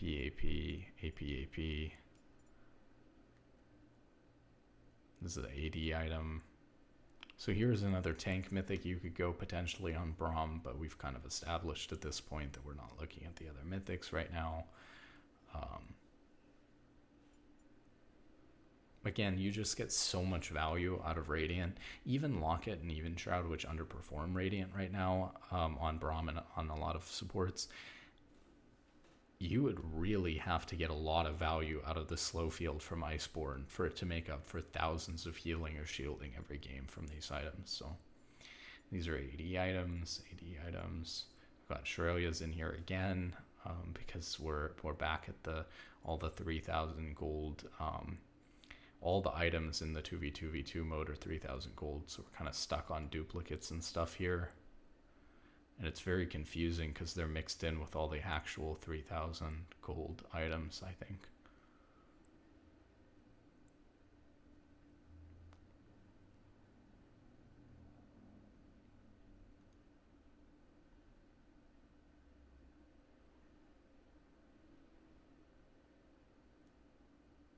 What happened to our Frozen Heart? This isn't right because it's 2,700 or something, right? Yeah, nice. Maybe it got removed on one of the times when the client crashed on me. So bad.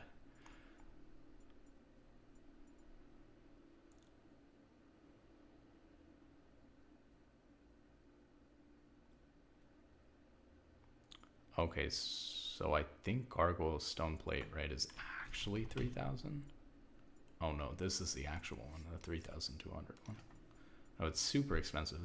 I really like Gargoyle Stoneplate, but one of the biggest problems with it is it's super expensive, and so it's really hard to justify building it. On support, it's practically impossible to justify building it. I guess here we're out of these duplicates. I'm not really sure because we were looking at so many duplicate items if I've accidentally missed like a tank item that actually costs 3,000 HP. Because you got Jack Show, but that's a mythic too.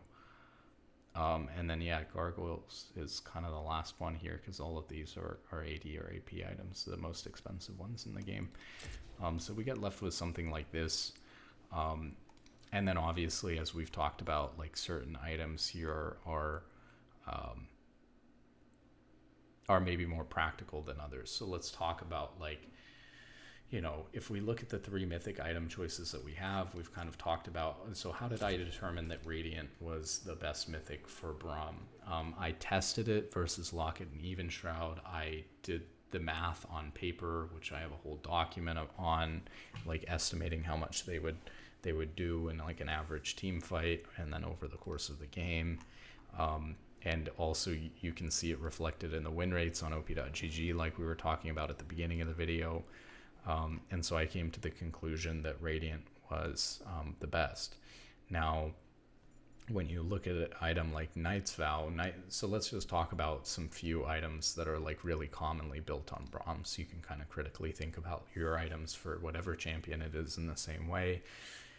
There are going to be some items that are commonly built on your champion, and it may be because those items are actually the best items on the champion, or it may be that people are just doing what everybody else is doing, and nobody's really thinking about it all that critically. And like the 5 people who are thinking about it critically are like, so underrepresented with their build that it's not showing up on any of the stat websites, even though they're good.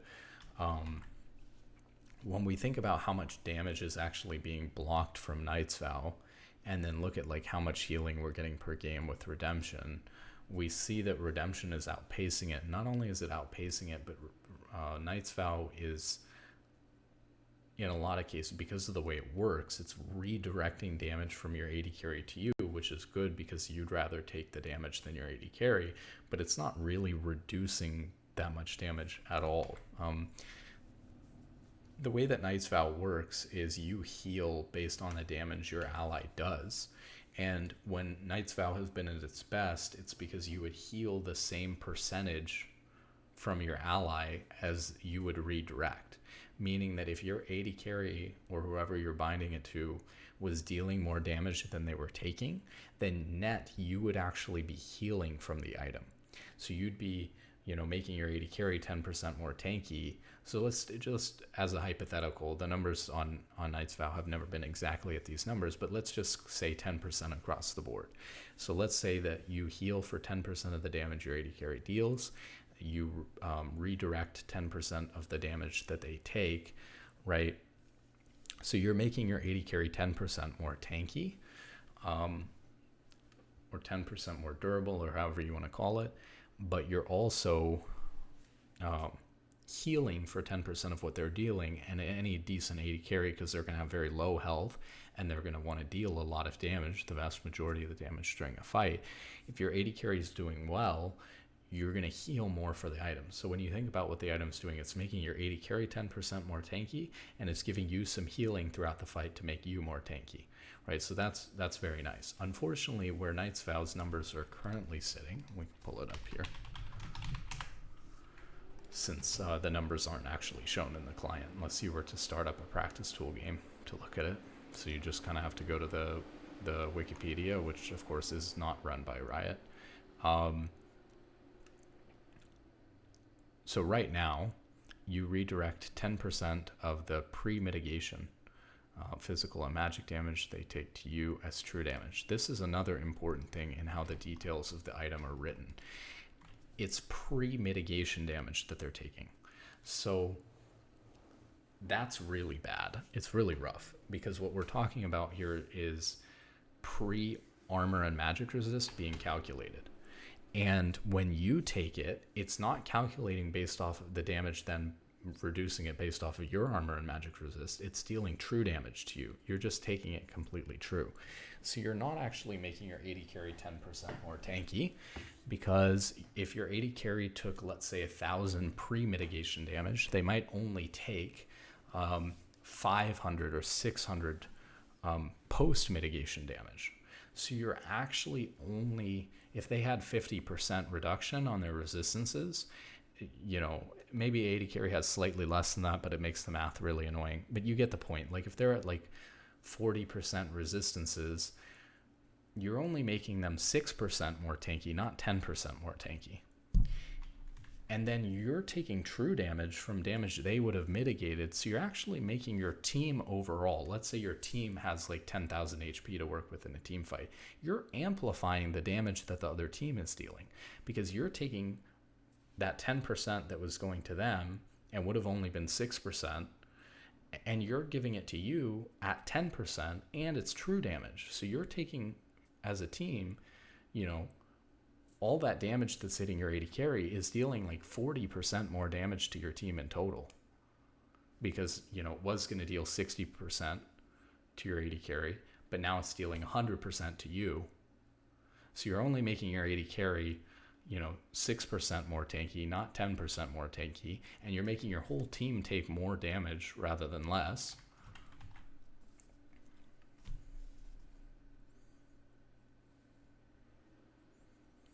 And it is, maybe I picked good numbers. You do heal for 10%.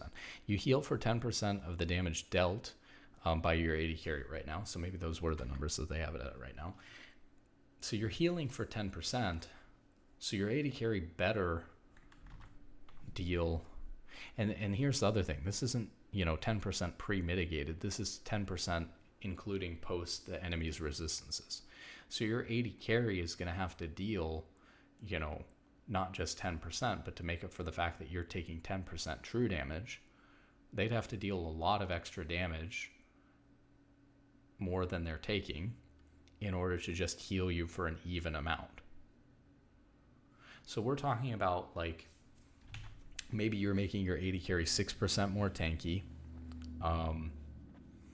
instead of 10%. There's a lot of tricky wording on this item. It's really frustrating, and it's been this way for a while. So maybe you're making them 6% more tanky, you're taking all this extra damage, and your AD carry might have to deal, 15% more damage. It'd be like for every 10 damage, which is actually 50%, not 15%. So for every 10 damage your AD carry takes, they have to deal like 15 damage to the enemy, so that by the time it goes through the enemy's resistance, they actually take 10 damage. It'd be even worse than that. They're going to have to deal 20 damage. If the enemy has 50% resistance, your AD carry is going to have to deal 20 damage to make sure that they've actually dealt 10 damage to heal you for the 10 damage that they've taken. So your AD carry, right, if you just assume 50% resistances across the board, which is pretty close to where people are at, like mid-game, what we're talking about is your AD carry needs to deal double the amount of damage that they take just to heal you for the same amount that you're taking in true damage from the item. So you're talking about your AD carry has to deal double the amount of damage just to break even in health, so that your team's not taking extra damage from building this item, and you're only making your AD carry 6% more tanky. And it used to have stuff like you'd get movement speed when you ran towards your AD carry and stuff like that. All of that's gone. And it does have this, which is if you fall below 30% of your maximum HP, then the damage, if your AD carry is below 30% of their HP, then the damage reduction is increased to 20%. So now you're taking 20% true damage, which is in some ways is even worse. And then the other problem with Knight's Vow is people are building it as a generic second item on Braum or whatever, when this clearly is an item that's only good when you're ahead, because if you're behind, your AD carry probably is dealing less damage than they're taking, and so you're just amplifying the damage that's being dealt to your team while killing yourself and your AD carry at the same time. It's actually just terrible. That's all I have to say about Knight's Vow. It's actually just terrible. And then again, we talked about like looking at some of the stats, so let's kind of dive into some of the stats here. Maybe on this patch, Knight's Vow is actually performing quite nicely. That's a little bit unfortunate. Here, let's see if we can skew the data a little bit. Does Knight's Vow have a much lower? A little bit.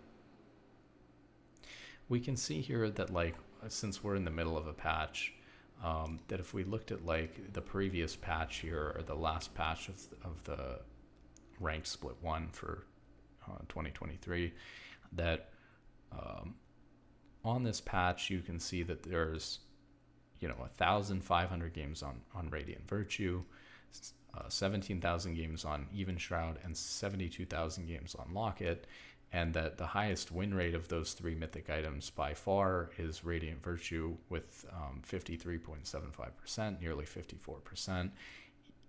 Second would be Locket at 52.3%, and then we're down to 51.8% with Even Shroud. So clearly, good sample size on all of these, and Radiant's really performing. On this previous patch, we've got 1,600 games on Redemption, and we've got like 29,000 games on Knight's Vow, and Knight's Vow is sitting at 61.72%, and Redemption sitting at 64.44%. So you can see statistically those are doing well too. To be fair, let's look at the current patch, what we've got going on so far. What we've got going on so far is this patch, we've got 1,000 games on Radiant so far, about 11,000 games on Even Shroud, and 45,000. So at least we're above 1,000 on all of them. So good sample size. Radiant is sitting at nearly 56%. Locket is still second, but sitting at 53%. And Even Shroud is sitting at 52%. right? So that's quite good. It looks like all of them have gone up. Maybe Braum's doing better in general. And we can see Redemption has 1,000 games and Knight's Vow has 18,000. Redemption sitting at 62.5 and Knight's Vow sitting at 62.9. So currently Knight's Vow is a little bit overperforming Redemption. I blame myself for that. Frankly, I've had a really rough patch. So, and there are only 1,000 games with Redemption being played, and I've probably played like 50 games or something like that, which is unironically like a 20th of the games. So like 5% of these games, and I'm losing all of my games right now. And the difference between, I was in front of the win rates. The difference between, Redemption right now and Knight's Vow is literally like 0.4%. So, but anyway, so there's, on paper, you're getting more from Redemption than you are from Knight's Vow. Obviously, Redemption also synergize. If you're going to be building Radiant, even Locket too, because it's going to increase the shield. But if you're going to be building Radiant, which clearly is the best mythic on Braum, both on paper and in the stats, you're going to want Redemption with it, because Redemption obviously is going to increase the value that you're getting from Radiant as well, whereas Knight's Vow is not going to do anything. It's the same kind of concept really with Zeke's as with Glacial Augment, which is you have to immobilize an enemy champion, and you just don't immobilize enemy champions all that much. That's the whole reason why even Shroud, right, is underperforming Locket and Radiant on Braum, is because Braum peels a lot, but he doesn't actually hard CC people that much. So if we, take a look here at Zeke's too on the last two patches, Zeke's doing pretty well as well. It's sitting at almost 10,000 games played on this current patch, 63.58% win rate, which is actually higher than Knight's Vow and Redemption right now, but we'll see about that if it keeps going on. Well, I guess the stats might be different here.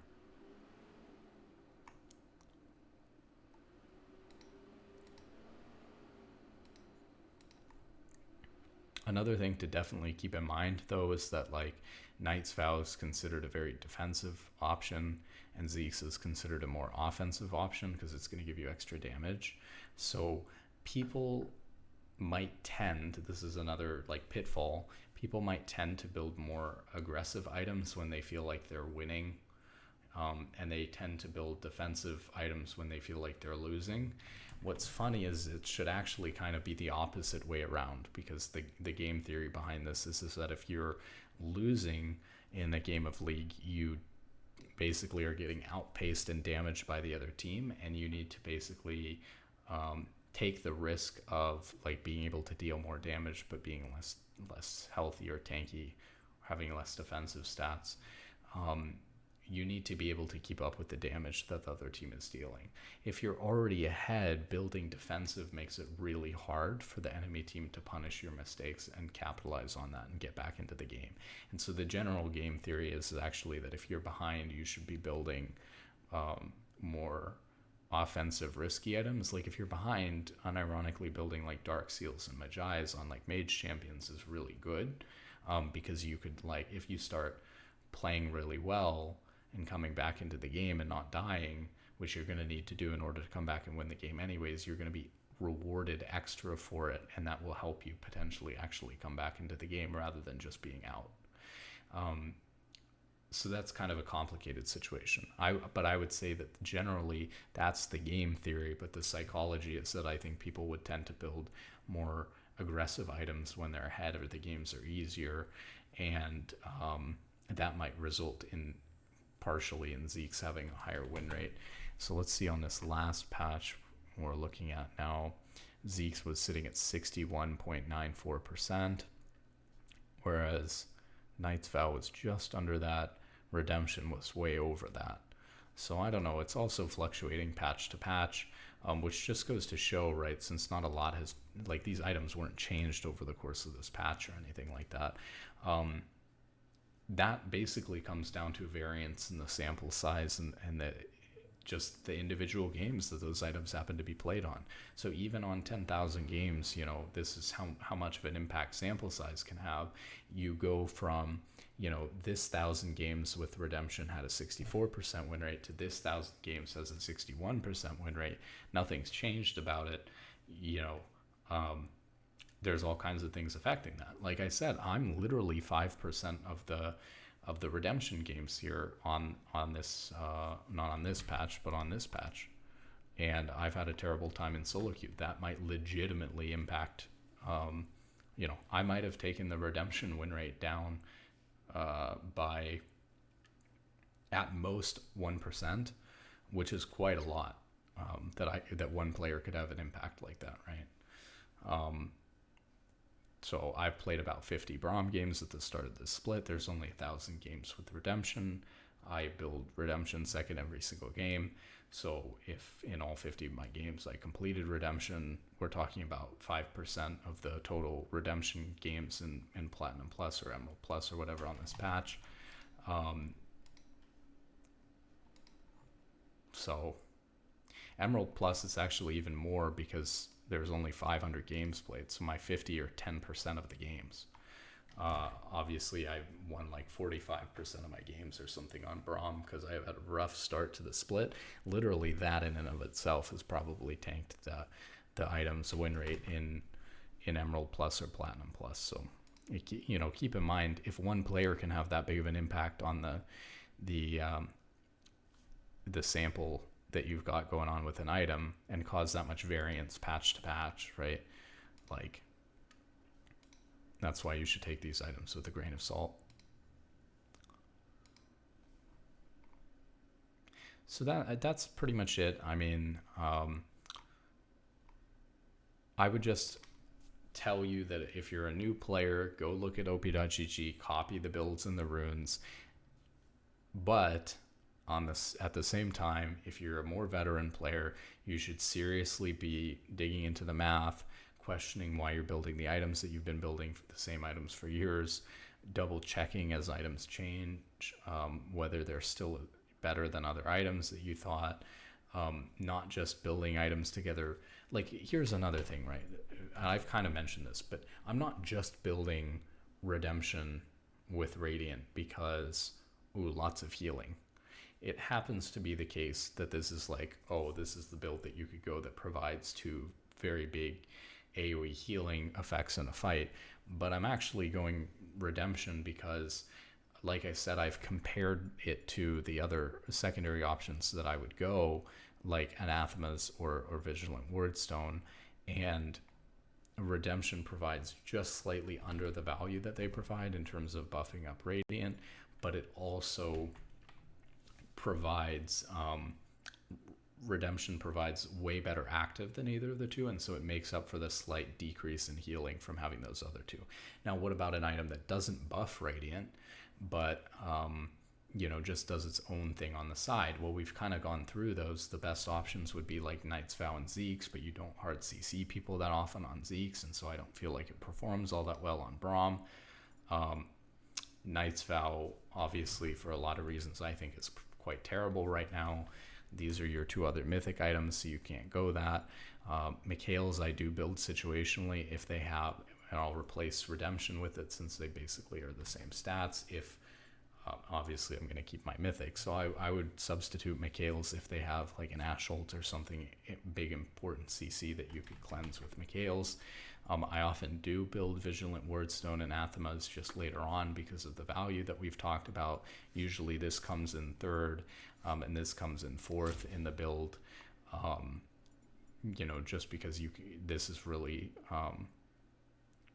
quite strong. You could probably switch these up, but this is a time when you're available to get Vigilant Wordstone, and so that can be quite good. Of course, it does have a passive, which is providing you with extra wards and control wards, which the value of that is pretty wishy-washy, but I think an higher reload can be quite impactful if the game's going later. The other thing I do, we didn't talk about like boots and component items and stuff like that, but we kind of talked about it in the runes. For me, I have, there's 5 boot options that I'm looking at.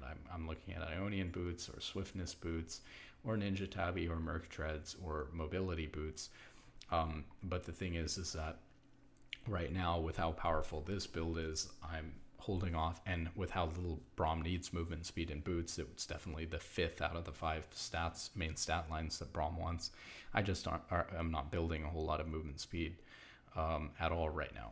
And then I was gonna say, I go like the Iron Elixir, and usually I'll get the Iron Elixir when I feel like the game's getting pretty late, and the game's gonna end within the next 3 minutes. Like, they're in our base, we're gonna be in their base, we're contesting a Baron, we're contesting an Elder Dragon like late into the game. And so I'll usually slot that in like somewhere even right after Redemption. I've started buying it quite early. If not, usually after Vigilant Wardstone, I'll start buying them. That's just kind of the timing, though. It's really about whether you think the game will end in the next 3 minutes or not, or whether you're so far behind that you need to invest in that power temporarily in order to keep yourself in the game. But other than that, it's pretty standard stuff. Then, like I said, if we obviously go back to my actual Braum item set, it looks very similar. We've just added the starting items in. We already talked about this. And then my access to my wards here. And then we just have a couple of like component items that are quite good, like QSS. If you needed that against some sort of heavy CC. I don't really build this that often because in support I shouldn't really be getting focused by the CC, and it shouldn't be death. Bramble Vest, right, if you want anti-heal, since I'm not usually going to upgrade it all the way into Thornmail.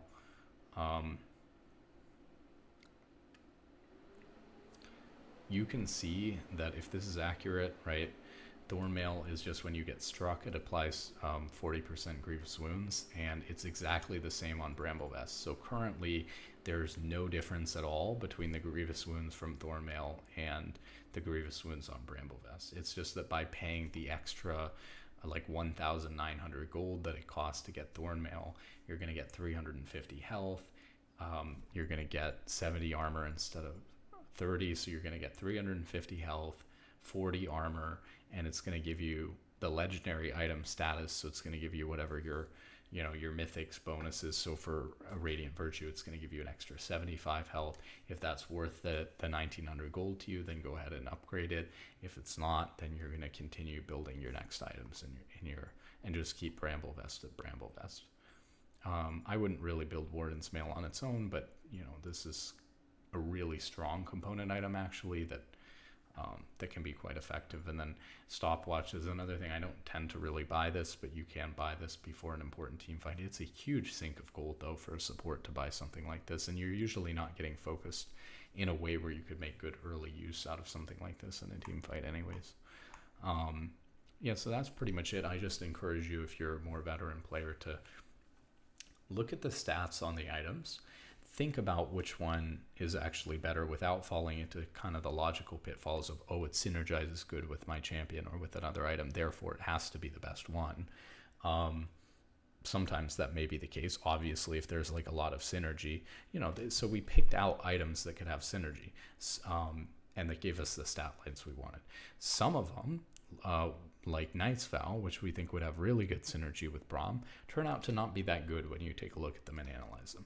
Some of them, like Radiant Virtue Redemption, end up being really strong build, and so you just gotta look at the win rates, think about the items logically without getting too falling into too many logical pitfalls. And then if you've got a couple of different builds that you're not sure of, or you're not sure how some of these items perform, build them in a game and see how it goes. Obviously you're going to need a sample size of more than one game. That's why looking at the numbers that you get from like one game or even 10 games that you play, 10 games is a lot of games to commit to just testing an item out. And at the end of the 10 games, are you really going to have a big enough sample size to be able to say from that anyways? That's kind of, you're going to want to back it up based off of the statistics. So it can be a good way to kind of double check, but you're not, obviously if I tried all of these items for 10 games each and with a million different combinations of them, you could have, I'd be spending the rest of my life just testing the items and never having an optimal build. So you have to be somewhat practical too, but that's it for items and runes, and I look forward to getting on to some more complex concepts. I think that will will be helpful for a wider array of players. So thank you for watching, and remember to subscribe. Goodbye.